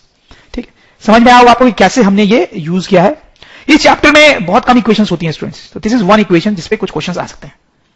तो students, energy diagram of extrinsic semiconductors. ठीक है, तो थोड़ी सी एनर्जी डायग्राम की हम यहां पे बात करेंगे, जो अभी तक हमने देखा वही चीज देखेंगे लेकिन एनर्जी डायग्राम के फॉर्म में देखेंगे। ठीक है, देखो जैसे ये प्योर सिलिकॉन का लैटिस है स्टूडेंट्स, तो उसमें होल्स और फ्री इलेक्ट्रॉन्स बनते हैं जनरेशन से।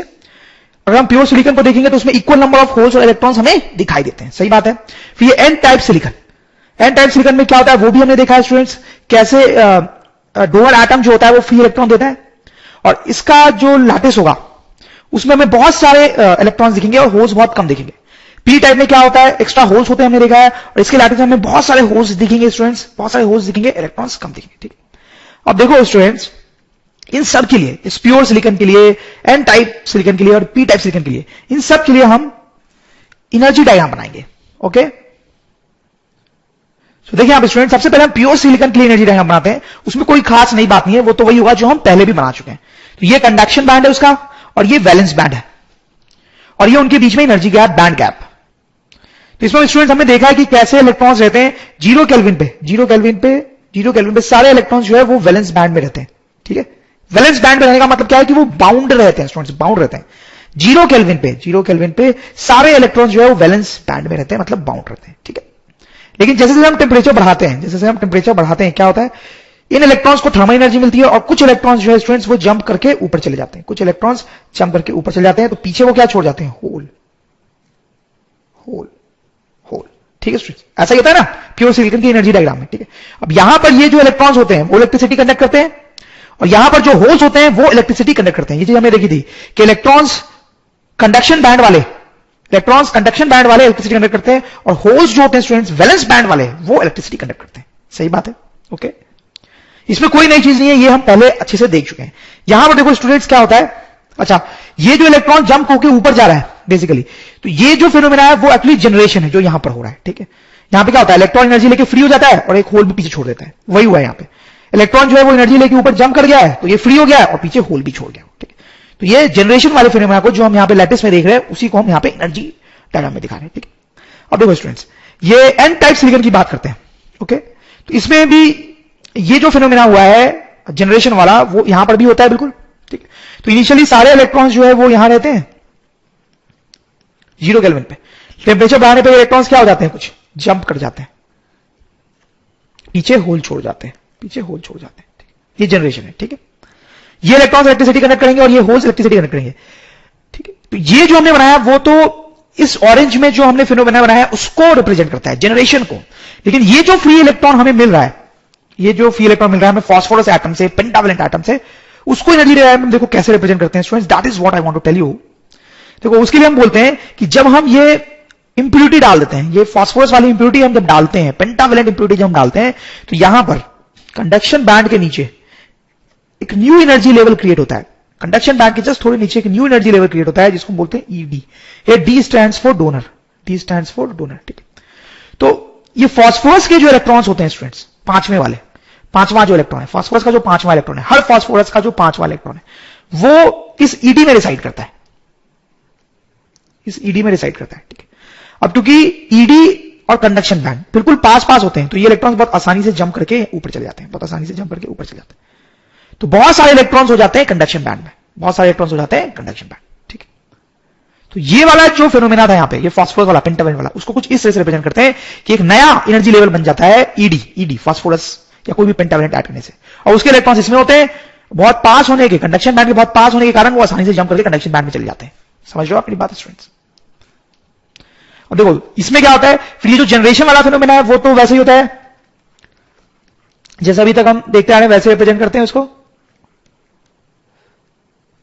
ठीक है, कि इसमें से कुछ इलेक्ट्रॉन्स जंप करके ऊपर चले गए, पीछे होल रह गए। ठीक है, अब देखो यहां पर अल्युमिनियम के कारण, ट्राइवैलेंट एटम के कारण हमें जो होल मिल रहा है एक्स्ट्रा, उसको कैसे रिप्रेजेंट करते हैं यहां पे, उसके लिए स्टूडेंट्स ऐसा बोलते हैं कि इस केस में क्या होता है कि ये जो नीचे वाला बैंड है हमारा वैलेंस बैंड, उसके करीब जो है हमारे पास एक एनर्जी लेवल क्रिएट होता है जिसको हम बोलते हैं E A. Obviously here A stands for acceptor. ठीक है, ओके, तो अब क्या होता है स्टूडेंट्स, ये जो एनर्जी लेवल क्रिएट होता है उसमें ये वाला होल होता है, ये वाला होल होता है, ये वाला होल होता है। ठीक है, तो यहां पर जो एनर्जी लेवल क्रिएट हुआ था उसमें इलेक्ट्रॉन्स थे, क्योंकि ये इलेक्ट्रॉन डोनेट करता है, तो इसने अपना एक एनर्जी लेवल बनाया और उसमें इलेक्ट्रॉन थे। इसने अपना एनर्जी लेवल एक बनाया, उसमें क्या है, होल्स, क्योंकि ये तो होल्स बनाता है तो ये होल्स है। अब देखो यहां पे क्या होता है स्टूडेंट्स, क्योंकि अब ये जो लेवल है वो इस बैंड के बहुत पास है तो इसके इलेक्ट्रॉन्स आसानी से जंप करके ऊपर चले जाते हैं।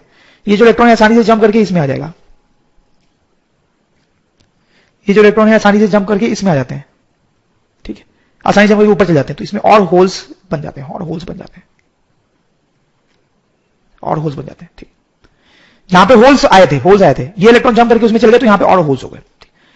तो अब भी कंडक्शन बढ़ेगा क्योंकि होल्स जो होते हैं वैलेंस बैंड में वो कंडक्शन को बढ़ाते हैं।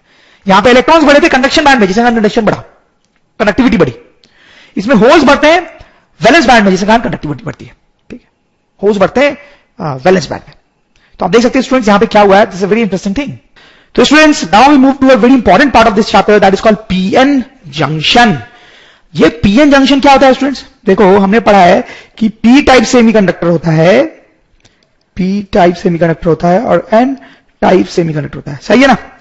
तो ये जो ब्लॉक है यहां पे, ये हमने लिया पी टाइप सेमीकंडक्टर का, और ये जो ब्लॉक है स्टूडेंट्स ये हमने लिया एन टाइप सेमीकंडक्टर का। तो बीच में ये जो पार्ट आया देखा जाए तो ये दोनों का जंक्शन हुआ, पी टाइप सेमीकंडक्टर का और एन टाइप सेमीकंडक्टर का जंक्शन हुआ, तो इसी को हम बोलते हैं पीएन जंक्शन, पीएन जंक्शन। अब आप देखें यहां पे जो सबसे इंपॉर्टेंट चीज है जो हमारे काम आएगी इस पीएन जंक्शन की प्रॉपर्टीज को समझने में, वो ये कि जो एन टाइप सेमीकंडक्टर स्टूडेंट्स, इसमें कैसे कैरियर्स होते हैं एन टाइप सेमीकंडक्टर में। अभी भी हमने थोड़ी देर पहले पढ़ा, आपको याद होगा। इसमें ज्यादा फ्री इलेक्ट्रॉन्स होते हैं,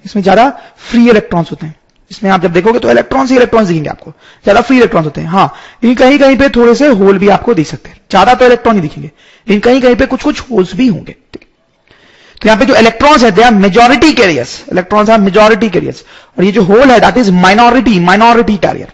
ओके, वैसे स्टूडेंट्स यहां पे ये जो पी टाइप सेमीकंडक्टर है उसमें क्या होता है, इसमें ज्यादातर होल्स होते हैं,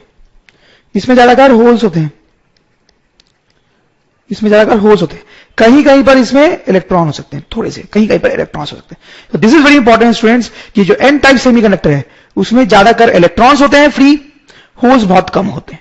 पी टाइप सेमीकंडक्टर में ज्यादातर होल्स होते हैं और इलेक्ट्रॉन्स कम होते हैं। स्टूडेंट्स यहां पर दो बड़े इंटरेस्टिंग और इंपॉर्टेंट फिनोमेना होते हैं स्टूडेंट, जिसका नाम होता है डिफ्यूजन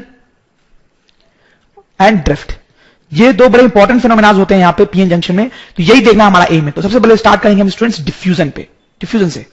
तो स्टूडेंट्स ये वहां पीएन जंक्शन रहा। सबसे पहले हम अपना इंपॉर्टेंट पॉइंट देखेंगे कि डिफ्यूजन क्या होता है एक्चुअली।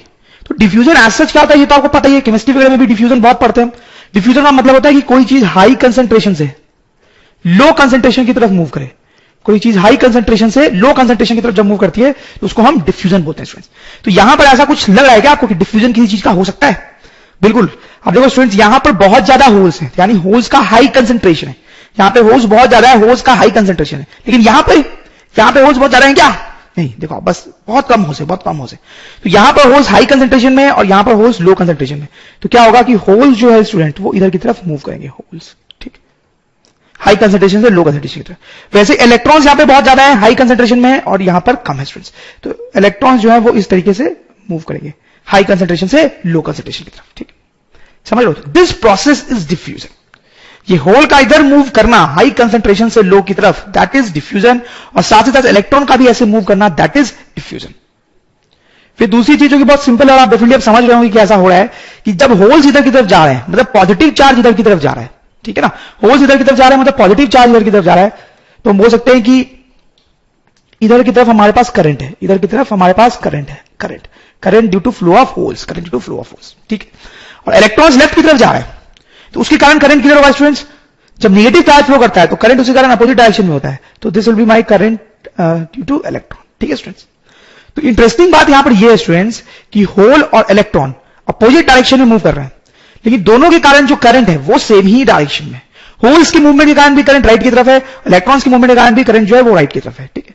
तो हमारे पास यहां पे टोटल करंट आ गया, टोटल करंट जो है that will be current due to holes plus current due to electron.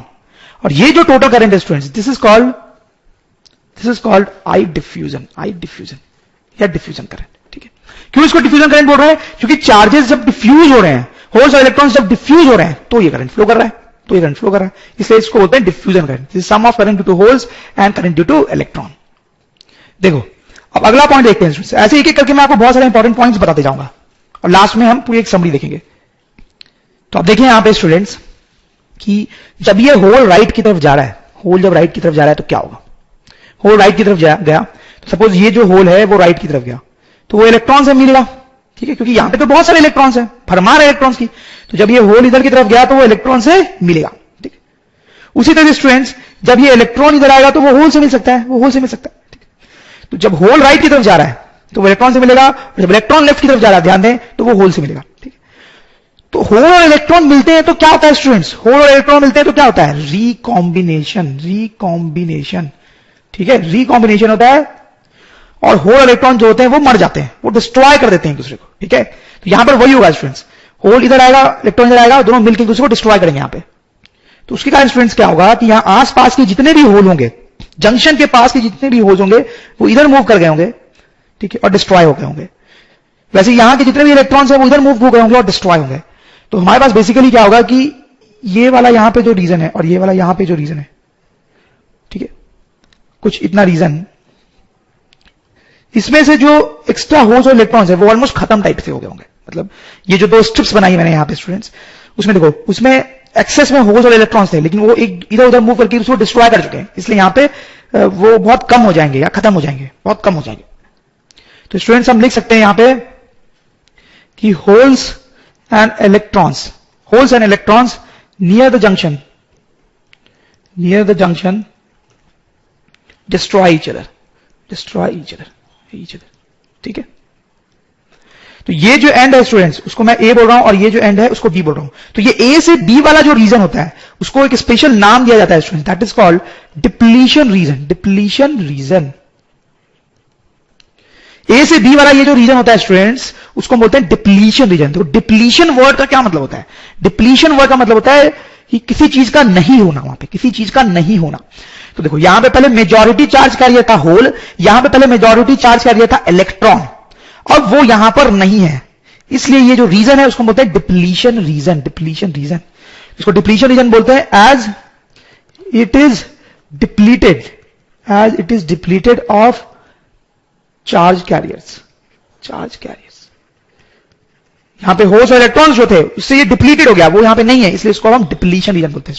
तो स्टूडेंट्स हमने क्या देखा? डिफ्यूजन के कारण होल्स और इलेक्ट्रॉन इधर मूव करते हैं, एक दूसरे को डिस्ट्रॉय करते हैं, तो यहां पे डिप्लीशन रीजन बनता है। ठीक है स्टूडेंट्स, चलो हम आगे बढ़ते हैं। Now we come to the fourth point. तो स्टूडेंट्स आप देखिए, ये इलेक्ट्रॉन जब इधर की तरफ आते हैं स्टूडेंट्स, आप देखो यहां पे निगेटिव चार्ज लेके आएंगे, इलेक्ट्रॉन्स पे निगेटिव चार्ज होता है, तो जब वो इधर की तरफ आएंगे तो इस रीजन में निगेटिव चार्ज लेके आएंगे, निगेटिव चार्ज। तो इधर वाला जो डिप्लीशन रीजन होता है ना स्टूडेंट्स, उसमें निगेटिव चार्ज होता है, क्यों निगेटिव चार्ज होता है आप समझ रहे हैं? क्योंकि जब ये इलेक्ट्रॉन इधर की तरफ आएगा तो वो निगेटिव चार्ज अपने साथ लेके आएगा, तो इधर ज्यादा निगेटिव चार्ज हो जाएगा, तो यहां पर निगेटिव आ जाता है। वैसे स्टूडेंट जब होल इधर की तरफ जाता है, तो क्या होगा? होल जब इधर की तरफ जाएगा तो वो इस साइड पॉजिटिव चार्ज लेके जाएगा, पॉजिटिव चार्ज। तो डिप्लीशन रीजन का ये जो पार्ट है वो पॉजिटिवली चार्ज होगा। ठीक है, तो स्टूडेंट्स यहां से एक और चीज हमने कंक्लूड की, जो डिप्लीशन रीजन होता है वो चार्ज होता है। Depletion region is charge, depletion region is charged. ठीक है, तो डिप्लीशन रीजन में दो इंपॉर्टेंट चीजें होती हैं, एक तो वहां पे जो चार्ज कैरियर्स होते हैं वो अब नहीं होते हैं, ठीक है, इसलिए उसको डिप्लीशन रीजन बोलते हैं। दूसरा क्या होता है? उसमें चार्ज होता है, स्टूडेंट्स।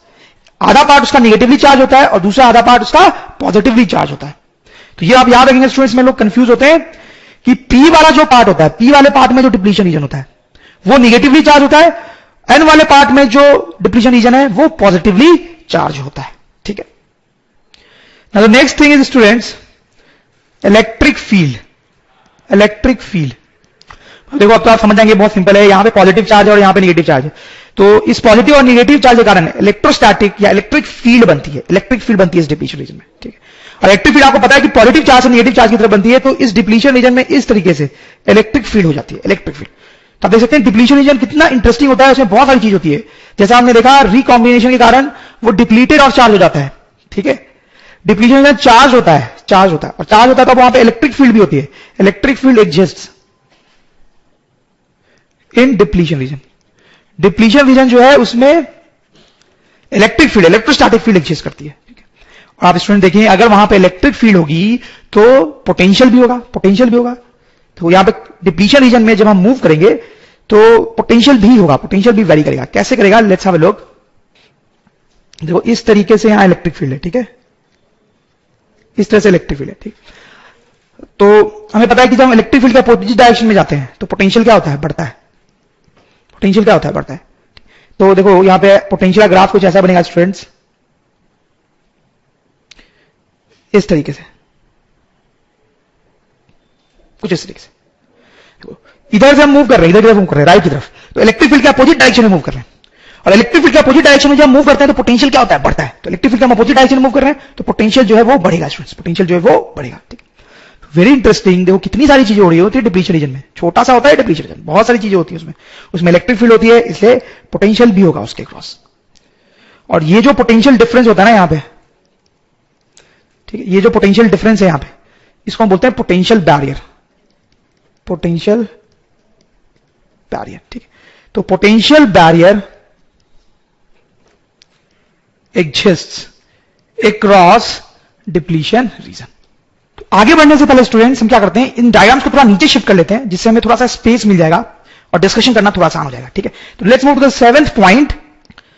देखो ये जो इलेक्ट्रिक फील्ड यहां पे बनी है ना स्टूडेंट्स, ध्यान से देना, बहुत कॉमन सेंस वाली बात है, कोई ज्यादा फिजिक्स यूज हो रही है, डिफिकल्ट ऐसी नहीं है। यहां पे जो इलेक्ट्रिक फील्ड बनी है स्टूडेंट्स, वो इस डिफ्यूजन के प्रोसेस को इफेक्ट करेगी, देखो आप कैसे, पहले होल हाई कंसेंट्रेशन से लो कंसेंट्रेशन की तरफ आराम से जा रहा था, कोई दिक्कत नहीं थी, अभी भी जाना चाहेगा। यहां पे अभी भी होल्स का कंसेंट्रेशन हाई है और इधर होल्स का कंसेंट्रेशन लो है, बहुत कम है, तो होल्स इधर से इधर डिफ्यूज होना चाहिए, ठीक है, होल्स इधर की तरफ डिफ्यूज होना चाहिए। लेकिन अब एक प्रॉब्लम आएगी स्टूडेंट्स, क्या प्रॉब्लम आएगी? अब रास्ते में इलेक्ट्रिक फील्ड मिलेगी उसको जो इधर की तरफ है, लेफ्ट की तरफ है। तो जब होल्स इस डिप्लीशन रीजन को क्रॉस करना चाहेगा, राइट की तरफ जाना चाहेगा, राइट की तरफ जाना चाहेगा, तो इलेक्ट्रिक फील्ड उसमें लेफ्ट की तरफ फोर्स लगाएगी ना, तो उसको जाने से रोकेगी, जाने से रोकेगी। अब सोचो कोई धीरे धीरे धीरे धीरे धीरे धीरे होल आ रहा होगा इधर जाने के लिए, और कोई होल धीरे धीरे यहां पे आ रहा होगा इधर जाने के लिए, तो क्या होगा? इलेक्ट्रिक फील्ड उसको धक्का मारेगी और वापस भेज देगी, बोलेगी जाओ तुम वापस जाओ, ठीक है। तो कोई होल धीरे धीरे आ रहा होगा तो इलेक्ट्रिक फील्ड उसको धक्का मार के वापस भेज देगी। लेकिन हाँ, कोई होल अगर बहुत फास्टली आ रहा होगा, बहुत जल्दी से आ रहा होगा, बहुत फास्ट आ रहा होगा, तो इलेक्ट्रिक फील्ड उसको धक्का मारेगी, लेकिन तब भी वो हो सकता है क्रॉस कर जाए, क्रॉस कर जाए, ठीक। तो अब स्टूडेंट्स क्या होगा? Only fast moving holes, only fast moving holes will diffuse. सिर्फ वैसे ही होल्स का डिफ्यूजन हो पाएगा स्टूडेंट जो बहुत फास्टली मूव कर रहे हो। पहले कोई भी होल इधर इधर जा सकता था, अब कुछ ही होल्स इधर जा पाएंगे जो बहुत फास्ट मूव होंगे, ठीक है, क्योंकि इस इलेक्ट्रिक फील्ड के रिपल्शन को ओवरकम करना है, ठीक है। वैसे स्टूडेंट्स इलेक्ट्रॉन्स के साथ भी होगा, पहले इलेक्ट्रॉन्स आराम से इधर आ सकते थे, अब जब इलेक्ट्रॉन्स इधर आने की कोशिश करेंगे तो क्या होगा स्टूडेंट्स? इलेक्ट्रिक फील्ड इधर की तरफ है, तो निगेटिव चार्ज में फोर्स जो है वो इधर की तरफ लगेगा, तो इलेक्ट्रॉन्स इधर आने की कोशिश करेंगे पर उन पे फोर्स जो है वो इधर की तरफ लगेगा। तो फिर स्लो मूविंग इलेक्ट्रॉन्स क्रॉस नहीं कर पाएंगे डिप्लीशन रीजन को, सिर्फ फास्ट मूविंग ही क्रॉस कर पाएंगे, ठीक है। तो only fast moving holes and electrons will diffuse, ठीक है। तो स्टूडेंट्स देखो क्या हुआ है, it's very interesting and important कि शुरू में जब ये जंक्शन था तो आराम से कोई भी होल और इलेक्ट्रॉन डिफ्यूज करता था, लेकिन अब क्या होगा? अभी भी डिफ्यूजन होगा लेकिन सिर्फ फास्ट मूविंग होल्स ही जा पाएंगे और सिर्फ फास्ट मूविंग इलेक्ट्रॉन्स ही जा पाएंगे स्टूडेंट्स, ठीक है। अब क्योंकि कुछ ही होल्स और इलेक्ट्रॉन्स डिफ्यूज कर पाएंगे तो उनके कारण जो करंट था डिफ्यूजन करंट वो भी कम हो जाएगा, ठीक है।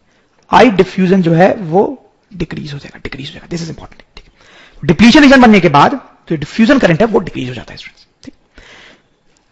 Let's come to the next point students. यहां पे ध्यान देने वाली बात ये है, ध्यान दें आप, क्योंकि यहां पे लोग कंफ्यूज होते हैं बहुत ज्यादा, कि जो डिफ्यूजन करंट है वो कम हुआ है, वो जीरो नहीं हुआ है। डिफ्यूजन करंट सिर्फ कम हुआ है, होल्स अभी भी जा ही रहे हैं, कुछ कम जा रहे होंगे लेकिन जा तो रही हैं, इलेक्ट्रॉन्स कम जा रहे होंगे लेकिन जा तो रही हैं, मतलब डिफ्यूजन करंट कम हुआ है, जीरो नहीं हुआ है, ठीक है। डिफ्यूजन करंट कम हुआ है, जीरो नहीं हुआ है, ठीक। तो देखो उसके कारण क्या होगा कि अभी भी होल्स इधर जाएंगे और होल्स इधर जाएंगे, जैसे टाइम बीतेगा, एज टाइम प्रोग्रेसेस, जैसे टाइम बीतेगा ज्यादा होल्स यहां जाएंगे, ठीक है। मतलब पहले होल्स जा रहे थे, अब थोड़े कम होल्स जा रहे हैं लेकिन जा तो अभी भी रहे ना, जैसे टाइम बीतेगा और होल्स इधर जा रहे हैं, तो ये इधर जाने वाले होल्स क्या करेंगे स्टूडेंट्स? इन इलेक्ट्रॉन्स के साथ कंबाइन करेंगे, उनको डिस्ट्रॉय करेंगे, ठीक। वैसे ये जो इलेक्ट्रॉन्स इधर जाएंगे ये और होल्स के साथ मीट करेंगे, उनको डिस्ट्रॉय करेंगे। तो देखो यहां पे क्या होता है स्टूडेंट्स, ये जो डिप्लीशन रीजन होता है ये मोटा हो जाएगा, ठीक? जैसे टाइम बढ़ा और होल्स इधर आए, उन्होंने इधर के और इलेक्ट्रॉन्स को डिस्ट्रॉय किया तो यहां का डिप्लीशन रीजन मोटा हो गया। वैसे यहां से ज्यादा इलेक्ट्रॉन्स इधर गए, यहां के और होल्स को डिस्ट्रॉय किया गया तो ये डिप्लीशन रीजन भी मोटा हो गया। तो स्टूडेंट्स जैसे टाइम बीतता है विड्थ ऑफ डिप्लीशन रीजन जो है वो इंक्रीज होता है, ठीक। और साथ ही साथ क्या होगा, यहां पे जो पॉजिटिव चार्ज है स्टूडेंट्स वो भी बढ़ेगा, यहां जो पॉजिटिव चार्ज है वो भी बढ़ेगा। कैसे बढ़ेगा? देखो ये होल्स इधर पॉजिटिव चार्ज लेके आ रहा है, ठीक, तो और होल्स आ रहे हैं तो और पॉजिटिव चार्ज आ रहा है तो यहां पॉजिटिव चार्ज बढ़ गया। वैसे ये इलेक्ट्रॉन्स यहां पे नेगेटिव चार्ज लेके जा रहा है तो यहां और इलेक्ट्रॉन्स आया तो यहां और नेगेटिव चार्ज आ गया, ठीक। जैसे जैसे टाइम बीतता है डिफ्यूजन करंट कम होता है, डिप्लीशन रीजन का विड्थ बढ़ता है, चार्ज इन डिप्लीशन रीजन भी बढ़ता है, चार्ज भी जो होता है डिप्लीशन रीजन में वो बढ़ता है। और अगर ये चार्ज बढ़ गया है स्टूडेंट तो आप समझ सकते हैं कि यहां पे जो इलेक्ट्रिक फील्ड होगी वो भी ज्यादा हो जाएगी, यहां की जो इलेक्ट्रिक फील्ड है वो भी ज्यादा हो जाएगी, ठीक है। तो इलेक्ट्रिक फील्ड भी बढ़ जाता है और पोटेंशियल बैरियर भी ज्यादा हो जाएगा, पोटेंशियल डिफरेंस भी ज्यादा हो जाएगा क्योंकि इलेक्ट्रिक फील्ड ज्यादा है। तो ये जो लास्ट वाला पॉइंट है इसको आप थोड़ा ध्यान दें, इसमें लोग कंफ्यूज हो जाते हैं कि जैसे जैसे टाइम बीतता है क्या होता है स्टूडेंट्स कि पहले ये डिप्लीशन रीजन नहीं था, फिर डिप्लीशन रीजन आता है और फिर टाइम के साथ साथ मोटा होता है, उसमें जो चार्ज है वो भी बढ़ता है, उसमें इलेक्ट्रिक फील्ड भी बढ़ती है, उसके बाद पोटेंशियल डिफरेंस भी बढ़ता है, ठीक है। तो स्टूडेंट्स ये हो गई डिफ्यूजन की कहानी खत्म। तो हमने देखा डिफ्यूजन क्या होता है, ठीक है, थोड़ा सा लंबा था। अब हम देखेंगे ड्रिफ्ट क्या होता है। जब हमने पीएन जंक्शन स्टार्ट किया था तो मैंने आपको बताया था ना कि एक डिफ्यूजन होता है, एक ड्रिफ्ट होता है। तो अब टाइम है ड्रिफ्ट के बारे में देखने का। तो लेट्स सी कि ड्रिफ्ट क्या है। तो सबसे पहले तो स्टूडेंट्स आपको यह समझना है कि डिफ्यूजन की जब हम बात करते हैं, अभी तक जो हम डिफ्यूजन की बात कर रहे थे उसमें हम मेजॉरिटी चार्ज कैरियर्स के बारे में बात करते हैं, मेजॉरिटी चार्ज कैरियर्स के बारे में बात करते हैं। ठीक है, आप ध्यान दो, देखो यहां पे हम क्या बात कर रहे थे कि यहां के जो होल्स है वो इधर की तरफ जाते हैं, तो होल्स जो है वो यहां के क्या है, मेजॉरिटी चार्ज कैरियर्स है, क्योंकि यहां बहुत ज्यादा नंबर में होल्स। ठीक है, फिर यहां पे हम क्या बात कर रहे थे कि यहां के इलेक्ट्रॉन्स इधर जाते हैं, तो इलेक्ट्रॉन्स भी जो है वो यहां के क्या थे, मेजॉरिटी चार्ज कैरियर्स थे स्टूडेंट्स। तो डिफ्यूजन में हम मेजॉरिटी चार्ज कैरियर्स के मूवमेंट के बारे में बात करते हैं, लेकिन स्टूडेंट्स ड्रिफ्ट में जो है, ड्रिफ्ट में हम माइनॉरिटी चार्ज कैरियर्स के बारे में बात करते हैं। जैसे कि आप देखें, यहां पर देखें, यहां पर ये जो इलेक्ट्रॉन है स्टूडेंट्स वो माइनॉरिटी चार्ज कैरियर, आप समझ रहे होंगे, इसमें पढ़ा पहले क्योंकि बहुत कम है वो। यहां पे आप देखें तो ये होल जो है वो माइनॉरिटी चार्ज कैरियर है, तो ये भी मूवमेंट करते हैं, इनके कारण भी करंट फ्लो करता है, वो हम यहां पर देखते हैं ड्रिफ्ट के केस में कि इनका मूवमेंट कैसे होता है, इनके कारण करंट कैसे फ्लो करता है स्टूडेंट्स। ठीक है, देखो देखते हैं हम जरा पॉइंट नंबर 3 में। जैसे ये जो होल है स्टूडेंट्स, ये जो होल है हमारा सोच सकते हैं कि ये पॉजिटिवली चार्ज है, मैंने बताया आपको होल जो है पॉजिटिवली चार्ज। अब ये जो होल है वो तो फ्री होता है लैटिस में घूमने के लिए, तो ये घूमता रहता है लैटिस में, ऐसे फ्रीली मस्त होकर घूमता रहता है, घूमता रहता है। अरे ये घूम रहा है घूम रहा है घूम रहा है, कभी ना कभी घूमते घूमते ये डिप्लीशन रीजन के एज पे पहुंचेगा, हो सकता है ऐसा, ये घूम रहा है घूम रहा है घूम रहा है, कभी ना कभी घूमते घूमते ये डिप्लीशन रीजन के एज पे पहुंचेगा। अब आप सोचो कि ये होल जब डिप्लीशन रीजन के एज पे पहुंचेगा पॉजिटिवली चार्ज, तो क्या होगा, यहां पर तो इलेक्ट्रिक फील्ड इधर की तरफ, तो इस पॉजिटिवली चार्ज होल पे इलेक्ट्रिक फोर्स लगेगा इधर की तरफ, लेफ्ट की तरफ, लेफ्ट की तरफ, लेफ्ट की तरफ, उस पे इधर की तरफ फोर्स लगेगा लेफ्ट की तरफ, तो वो जो इलेक्ट्रिक फील्ड है वो इसको जल्दी से इधर धक्का देके इधर ले आएगा, धक्का देके इधर ले आएगा, यस और नो, ये जो है वो धक्का देके इसको इधर ले आएगा। ठीक है ना स्टूडेंट्स, तो इसको हम बोलते हैं ड्रिफ्ट, इसको हम बोलते हैं ड्रिफ्ट। आप ध्यान दो, डिफ्यूजन में होल्स ऐसे मूव कर रहे थे, ये देखो ये जो बना हुआ है ऊपर ब्लू में, डिफ्यूजन में होल्स ऐसे मूव कर रहे थे, वो क्यों मूव कर रहे थे, बिकॉज यहां पे हाई कंसेंट्रेशन थी और यहां पे लो कंसेंट्रेशन थी, इसलिए मूव कर रहे थे। और ध्यान दें इलेक्ट्रिक फील्ड के अपोजिट मूव कर रहे थे, इलेक्ट्रिक फील्ड के अपोजिट मूव कर रहे थे, दैट वाज डिफ्यूजन। ड्रिफ्ट में क्या होगा स्टूडेंट्स कि माइनॉरिटी कैरियर होल है, ये घूमता घूमता घूमता घूमता बाई चांस डिप्लीशन रीजन के बगल में आ गया, तो अब इलेक्ट्रिक फील्ड ने उसको हेल्प किया इधर आने में, इलेक्ट्रिक फील्ड ने उस पर इधर फोर्स लगाया जिस कारण वो इधर आ गया। तो आप डिफरेंस समझ रहे हो ना, इसमें ये जो होल था वो मेजॉरिटी कैरियर वाला होल था, इसमें जो होल है वो माइनॉरिटी वाला है, ये जो है वो इलेक्ट्रिक फील्ड के अपोजिट मूव कर रहा था, ध्यान दो इलेक्ट्रिक फील्ड के अपोजिट मूव कर रहा था, ये जो है वो इलेक्ट्रिक फील्ड के साथ मूव कर रहा है, साथ मूव कर रहा है। ठीक है स्टूडेंट्स, तो this is drift, this is drift. तो स्टूडेंट्स इसको हम लिख सकते हैं कि ड्रिफ्ट में क्या होता है, when a randomly moving minority hole, when a randomly moving minority hole reaches depletion region, electric field applies force on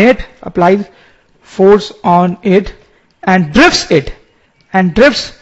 it to P side, drifts it to P side। ठीक है, P और side के बीच में थोड़ा space होना चाहिए। ठीक है, तो यही चीज हमने देखा था।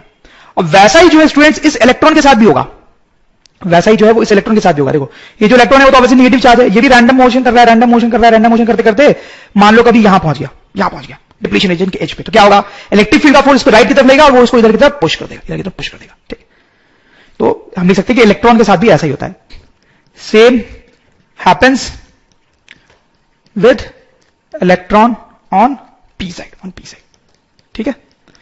तो ये जो फिनोमेना है ना students, this is called drift, ये जो फिनोमेना है वो ड्रिफ्ट है। तो ये जो ब्लू में बनाया है वो डिफ्यूजन है, ब्लू में जो बनाया है वो डिफ्यूजन है, और ऑरेंज में ये जो मूवमेंट हो रहा है दैट इज ड्रिफ्ट।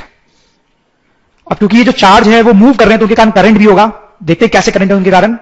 तो स्पेस थोड़ा कम है तो कुछ चीजें मुझे मिटानी पड़ेंगी, लेट मी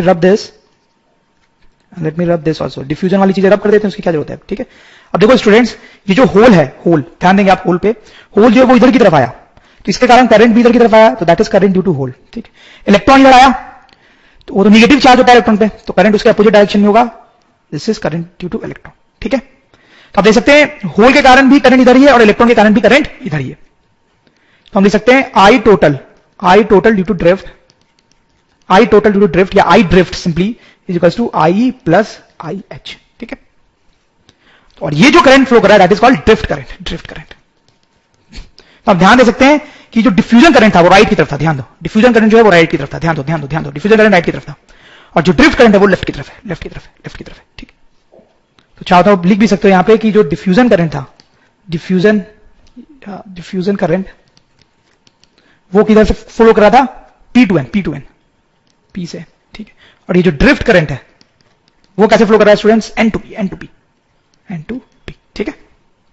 तो चलो students, time to see the next important point. तो उसके लिए थोड़ा सा हम लास्ट स्लाइड में जाएंगे जहां पर हम डिफ्यूजन की बात कर रहे थे, डिफ्यूजन की, ठीक है। तो देखो ये है वो स्लाइड स्टूडेंट्स। तो आप ये वाली चीज देखो, हमने क्या पढ़ा था कि डिफ्यूजन करंट कम होता है। देखो पहले हमने देखा था डिप्लीशन रीजन पतला था, बाद में डिप्लीशन रीजन मोटा हो गया, तो डिफ्यूजन करंट जो है वो टाइम के साथ कम हो रहा था, कम हो रहा था, ठीक है। क्यों कम हो रहा था शायद आपको याद हो, ठीक है। एक्चुअली यहां पर इलेक्ट्रिक फील्ड कम थी, यहां पर इलेक्ट्रिक फील्ड ज्यादा थी, इलेक्ट्रिक फील्ड बढ़ गई थी, जिसके कारण डिफ्यूजन करंट कम हो गया था, ठीक है, ठीक है। अब देखो वैसी बात कुछ हम ड्रिफ्ट करंट के लिए भी करते हैं। अगर ये डिप्लीशन रीजन मोटा हो जाए, डिप्लीशन रीजन मोटा हो जाए, इलेक्ट्रिक फील्ड बढ़ जाए, तो ये जो ड्रिफ्ट करंट है उस पर क्या फर्क पड़ेगा, क्या फर्क पड़ेगा? तो ये डिप्लीशन रीजन मोटा हो, इलेक्ट्रिक फील्ड ज्यादा हो, यहां पे ज्यादा इलेक्ट्रिक फील्ड हो, तो हमारा जो ड्रिफ्ट करंट है उस पर क्या फर्क पड़ेगा? देखो स्टूडेंट्स, कोई फर्क नहीं पड़ेगा। आई ड्रिफ्ट जो है, drift current does not depend on electric field. ये जो ड्रिफ्ट करंट हमारा फ्लो कर रहा है वो बीच की इलेक्ट्रिक फील्ड पे डिपेंड नहीं करता है, जबकि डिफ्यूजन में करता था। ऐसा क्यों स्टूडेंट्स? देखो क्या है कि अगर ये होल घूमता फिरता डिप्लीशन रीजन के एज पे आ गया, तो यहां पे इलेक्ट्रिक फील्ड कम हो या ज्यादा हो, उस पे इधर फोर्स तो लगना ही है, तो उसको इधर आना ही है। देखो मैं फिर से बोलता हूं, अगर ये होल घूमते फिरते एक बार यहां डिप्लीशन रीजन के एज पे आ गया, तो उसके बाद इलेक्ट्रिक फील्ड कम हो तो कम फोर्स लगेगा, ज्यादा हो तो ज्यादा फोर्स लगेगा, लेकिन लगेगा जरूर, और उसके कारण वो इधर आएगा भी जरूर। तो इलेक्ट्रिक फील्ड ज्यादा हो या कम हो फर्क नहीं पड़ता। तो स्टूडेंट्स हम लिख सकते हैं, once a minority carrier reaches depletion region, it does cross it, वो उसको क्रॉस करता ही है, it does cross it, no matter what is the value of electric field. आप समझ रहे हो मेरी बात? एक बार ये होल अगर यहां पहुंच गया तो इलेक्ट्रिक फील्ड कम हो या ज्यादा हो वो तो इधर आएगा ही आएगा, ठीक है। तो इसलिए ड्रिफ्ट करंट जो है वो इस इलेक्ट्रिक फील्ड पे डिपेंड नहीं करता है स्टूडेंट्स। तो फिर ये ड्रिफ्ट करंट डिपेंड किस पे करता है? किसी चीज पे तो डिपेंड करता होगा। तो बहुत सिंपल है स्टूडेंट्स, आप तुरंत समझ जाएंगे, more the minority carriers more will be I drift. देखो सिंपल सी बात है, अगर यहां पे ज्यादा होल्स होंगे, माइनॉरिटी कैरियर ज्यादा होंगे, ज्यादा होल्स होंगे यहां पे, तो ज्यादा होल्स डिप्लीशन रीजन के पास पहुंचेंगे। यहां पे ज्यादा होल्स होंगे तो ज्यादा होल्स डिप्लीशन रीजन के पास पहुंचेंगे और ज्यादा होल्स इधर आएंगे, ठीक है। तो ज्यादा करंट फ्लो करेगा। तो अगर माइनॉरिटी कैरियर्स का नंबर ज्यादा होगा तो ड्रिफ्ट करंट ज्यादा होगा, वही लिखा गया, मोर the minority carriers more is I drift. तो डियर स्टूडेंट्स, हमने डिफ्यूजन पढ़ा कि डिफ्यूजन क्या होता है, ड्रिफ्ट पढ़ा कि ड्रिफ्ट क्या होता है। अब दोनों को कंबाइन करके हम पीएन जंक्शन को और डीपली स्टडी करेंगे, को बड़ा मजा आएगा, लेकिन बहुत ध्यान से सुनना पड़ेगा स्टूडेंट्स। बहुत बड़े बड़े इंजीनियर्स और साइंटिस्ट भी पीएन जंक्शन को ठीक से नहीं समझ पाते। अगर आपने समझ लिया ना तो आप एब्सोल्यूट जीनियस हो गए, ठीक है। तो देखो स्टूडेंट्स, ये हमारा पीएन जंक्शन है, ये है पी साइड और ये है एन साइड, ठीक है। अभी हमने पीएन जंक्शन बनाया, ठीक है। ये पी सेमीकंडक्टर लेके आए, P type, N type semiconductor लेके आए और उनको ज्वाइन किया। अभी हमने ये पीएन जंक्शन बनाया। तो जैसे हमने पीएन जंक्शन बनाते हैं स्टूडेंट्स, क्या होने लगता है? हमने पढ़ा स्टूडेंट्स, यहां से होल्स डिफ्यूज होने लगते हैं, ठीक है, हाई कंसेंट्रेशन से लो कंसेंट्रेशन। वैसे यहां से इलेक्ट्रॉन डिफ्यूज होने लगते हैं, हाई कंसेंट्रेशन से लो कंसेंट्रेशन। उसके कारण क्या होता है स्टूडेंट्स? इधर की तरफ एक डिफ्यूजन करंट सेट हो जाता है, इधर की तरफ एक डिफ्यूजन करंट सेट हो जाता है, डिफ्यूजन करंट। सही है, ठीक है, सही बात है। फिर जैसे ये डिफ्यूजन करंट सेट होता है स्टूडेंट्स, क्या होता है कि होल्स इधर आए तो चार्ज का ट्रांसफर हुआ, तो हमने देखा उसके कारण डिप्लीशन रीजन बन जाता है, जिसमें पॉजिटिव और नेगेटिव चार्ज होते हैं और उसके अंदर इलेक्ट्रिक फील्ड भी होती है। कैसे बन जाता है डिटेल में हमने देखा है। तो ये अंदर इलेक्ट्रिक फील्ड ऐसे बन जाती है। इस इलेक्ट्रिक फील्ड के कारण क्या होता है स्टूडेंट्स? इस इलेक्ट्रिक फील्ड के कारण ये होता है कि जो होल्स यहां से डिफ्यूज कर रहे थे उनको अब दिक्कत होती है, इलेक्ट्रॉन्स को भी दिक्कत होती है, लेकिन मैं बना नहीं रहा हूं, एक के बारे में बात करेंगे, वही बात दूसरे के लिए भी एप्लीकेबल है। होल्स को दिक्कत क्यों होती है स्टूडेंट्स? क्योंकि ये इलेक्ट्रिक फील्ड उसको अपोजिट डायरेक्शन में धक्का देता है। तो अब कम होल्स ही इधर जा पाते हैं, लेकिन जा तो अभी भी रहे। तो डिफ्यूजन करंट अभी भी फ्लो कर रहा है लेकिन कम, तो ठीक है, डिफ्यूजन करंट अभी भी फ्लो कर रहा है लेकिन कम, ठीक है। अब क्योंकि स्टूडेंट्स अभी भी होल इधर जा ही रहे होते हैं और इलेक्ट्रॉन्स भी इधर आ ही रहे होते हैं, ठीक है, तो ये डिप्लीशन रीजन और मोटा हो जाता है, हमने डिटेल में कहा था, और मोटा हो जाता है, इसमें चार्ज भी बढ़ जाता है, इसके अंदर जो इलेक्ट्रिक फील्ड है वो भी ज्यादा हो जाती है, ठीक है। तो अब क्या होता है स्टूडेंट्स कि अब और कम होल्स ही इधर आ पाते हैं, तो हमारा जो डिफ्यूजन करंट है वो और भी डिक्रीज हो जाता है, ठीक है, सही। ये सब हमने देखा स्टूडेंट्स। तो देखो यहां पे बड़ा इंटरेस्टिंग कहानी होती है, बहुत कुछ हो रहा होता है। हमने पीएन जंक्शन बनाया, जैसे जैसे टाइम बीतता है क्या क्या होता है, डिप्लीशन रीजन की विड्थ बढ़ती है, देखो आप, उसमें चार्ज बढ़ता है, उसमें इलेक्ट्रिक फील्ड बढ़ता है, एंड मोस्ट इंपॉर्टेंटली उसमें जो डिफ्यूजन करंट है वो कम होता है। तो जैसे जैसे हम नीचे आ रहे हैं स्टूडेंट्स, टाइम जैसे बढ़ रहा है, डिफ्यूजन करंट जो है हमारा, डिफ्यूजन करंट वो क्या हो रहा है, कम हो रहा है। सही है, कोई डाउट नहीं। अब होता है ड्रिफ्ट करंट स्टूडेंट्स, उसके बारे में हमने पढ़ा। तो ड्रिफ्ट करंट कैसे फ्लो करता है वो भी हमने देखा। देखो आपको ऐसा लग सकता है कि यार शुरू में ड्रिफ्ट करंट नहीं फ्लो करता होगा, बिल्कुल t = 0 पे नहीं करता है, ठीक है, बिल्कुल t = 0 पे नहीं करता है। लेकिन क्या होता है स्टूडेंट्स कि जैसे ही हम पीएन जंक्शन बनाते हैं, यहां पे थोड़े से होल्स इधर गए और डिप्लीशन रीजन बन जाता है, डिप्लीशन रीजन बन जाता है। और जैसे डिप्लीशन रीजन बनता है क्या होता है स्टूडेंट्स कि ये जो होल है, ये माइनॉरिटी कैरियर, ये घूमता फिरता अगर यहां एज पे पहुंच गया तो क्या होता है, इलेक्ट्रिक फील्ड के कारण वो इधर की तरफ आ जाता है। ठीक है, वैसा इलेक्ट्रॉन के साथ भी होता है। ये हमारा ड्रिफ्ट करंट हो जाता है। ठीक, जब डिप्लीशन रीजन मोटा होता है तो क्या होता है, तब भी वही कहानी होती है, ये घूमता फिरता कभी यहां आ गया एज पे और फिर इलेक्ट्रिक फील्ड उसको अब खुद ही इधर धक्का करके ले जाती है। ठीक है, तो आई ड्रिफ्ट के बारे में हमने एक इंपॉर्टेंट चीज पढ़ी कि आई ड्रिफ्ट जो है वो टाइम के साथ चेंज नहीं होता है, वो टाइम के साथ चेंज होता है। क्यों चेंज नहीं होता है वो हमने देखा है।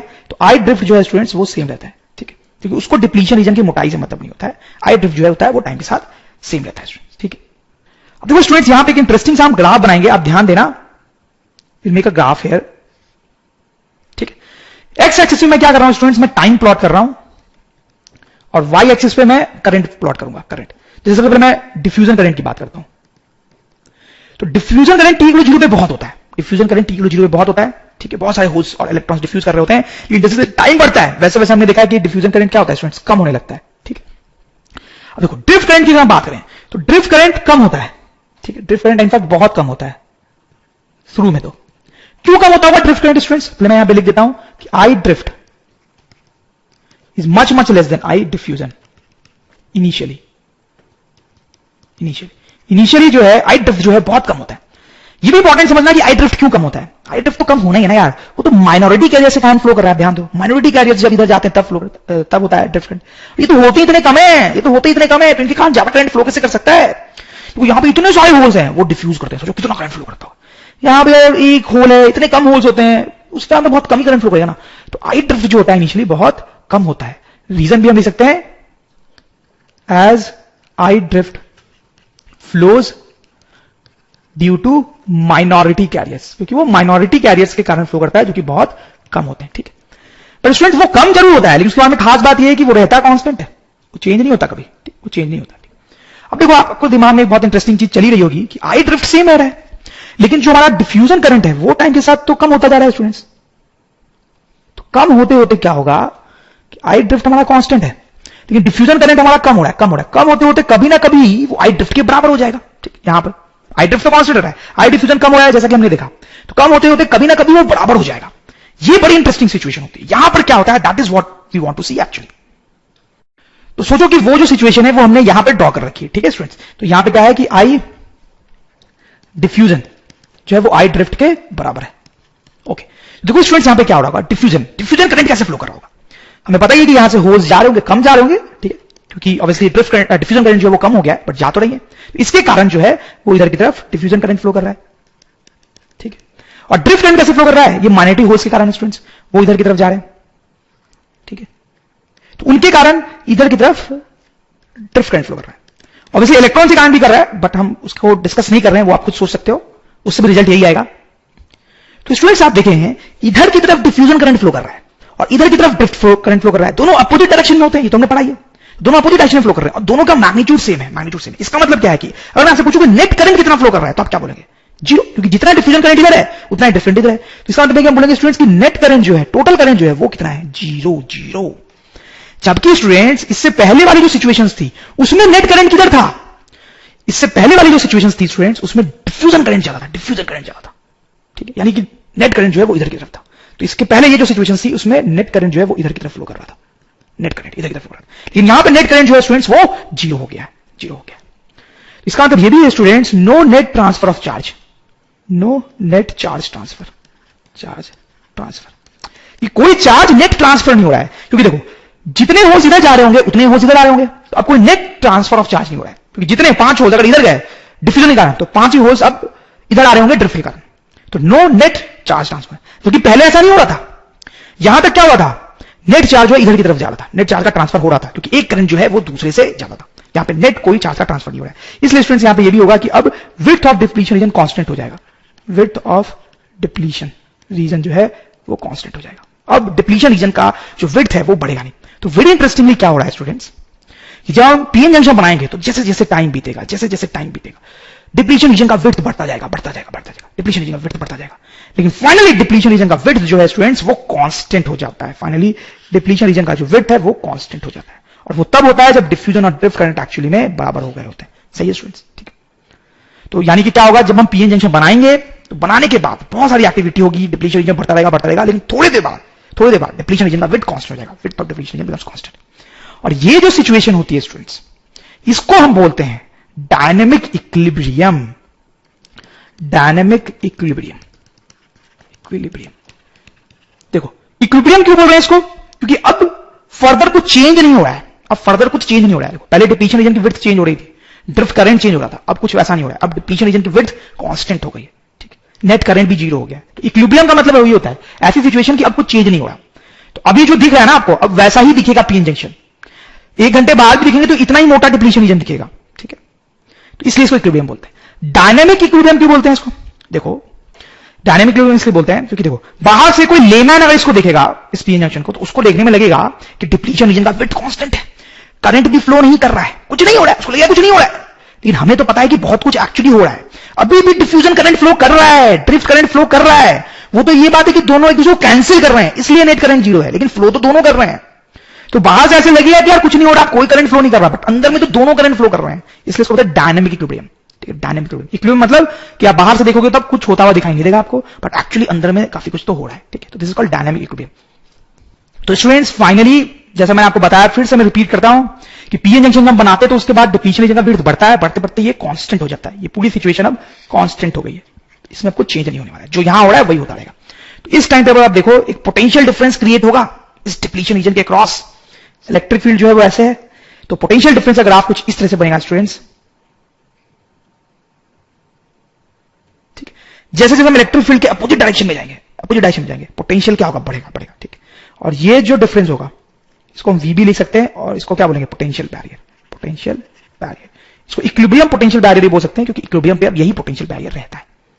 तो मतलब ये स्टूडेंट्स की अगर हमने पीएन जंक्शन बनाया तो फाइनली क्या होगा, ऐसा डिप्लीशन रीजन मिलेगा, नेट करंट जीरो होगा, और उस डिप्लीशन रीजन के क्रॉस एक पोटेंशियल डिफरेंस होगा, जिसको हम पोटेंशियल बैरियर बोलेंगे। और स्टूडेंट्स यहां पे क्या होता है कि जैसे ये पीएन जंक्शन अगर आपने सिलिकॉन का बनाया है, मान लो ये पीएन जंक्शन है, सेमीकंडक्टर है, यहां पे मान लो आपने सिलिकॉन सेमीकंडक्टर यूज किया, तो ये जो पोटेंशियल डिफरेंस यहां पे क्रिएट होता है ना, पोटेंशियल डिफरेंस वो 0.6 वोल्ट का होता है, 0.6 volt for silicon at room temperature. मतलब अगर आपने सिलिकॉन यूज करके ये पीएन जंक्शन बनाया है तो इक्विलिब्रियम पे आपको ये फाइनली जो पोटेंशियल डिफरेंस दिखेगा वो 0.6 वोल्ट का होगा। उसी की जगह मान लो आपने जर्मेनियम का बनाया है, तो अब इक्विलिब्रियम पे यहां पे जो पोटेंशियल डिफरेंस आता है वो 0.2 वोल्ट होता है, 0.2 volt for germanium at room temperature. तो आप समझ लो कि यहां पे क्या हो रहा है। कहने का मतलब है कि रूम टेम्परेचर है, मान लो हमेशा हम रूम टेम्परेचर पे ही करते हैं जनरली चीजें। तो अगर हम रूम टेम्परेचर, मैंने एक पीएन जंक्शन बनाया, सिलिकॉन का पीएन जंक्शन बनाया, तो फाइनली कुछ देर बाद उसके डिप्लीशन रीजन के क्रॉस पोटेंशियल डिफरेंस कितना दिखाई देगा मुझे, 0.6 वोल्ट, आपको याद रखना है। लेकिन अगर मैंने जर्मेनियम का बनाया होता तो फाइनली मुझे डिप्लीशन रीजन के क्रॉस पोटेंशियल डिफरेंस कितना दिखता, 0.2 वोल्ट दिखता। समझ रहे हो बच्चों आप, ठीक है। ये वाला नंबर तो बिल्कुल याद रखना आपको, दिस इज वेरी इंपॉर्टेंट, और आप चाहोगे तो भी भूल नहीं पाओगे इसको, ये इतनी बार यूज होगा, ठीक है। सिलिकॉन का पीएन जंक्शन अगर होगा तो इक्विलिब्रियम अटेन करने के बाद पोटेंशियल डिफरेंस जो होगा वो 0.6 वोल्ट होगा, वेरी इंपॉर्टेंट। और इसका कोई प्रूफ नहीं है, this is just an experimental fact.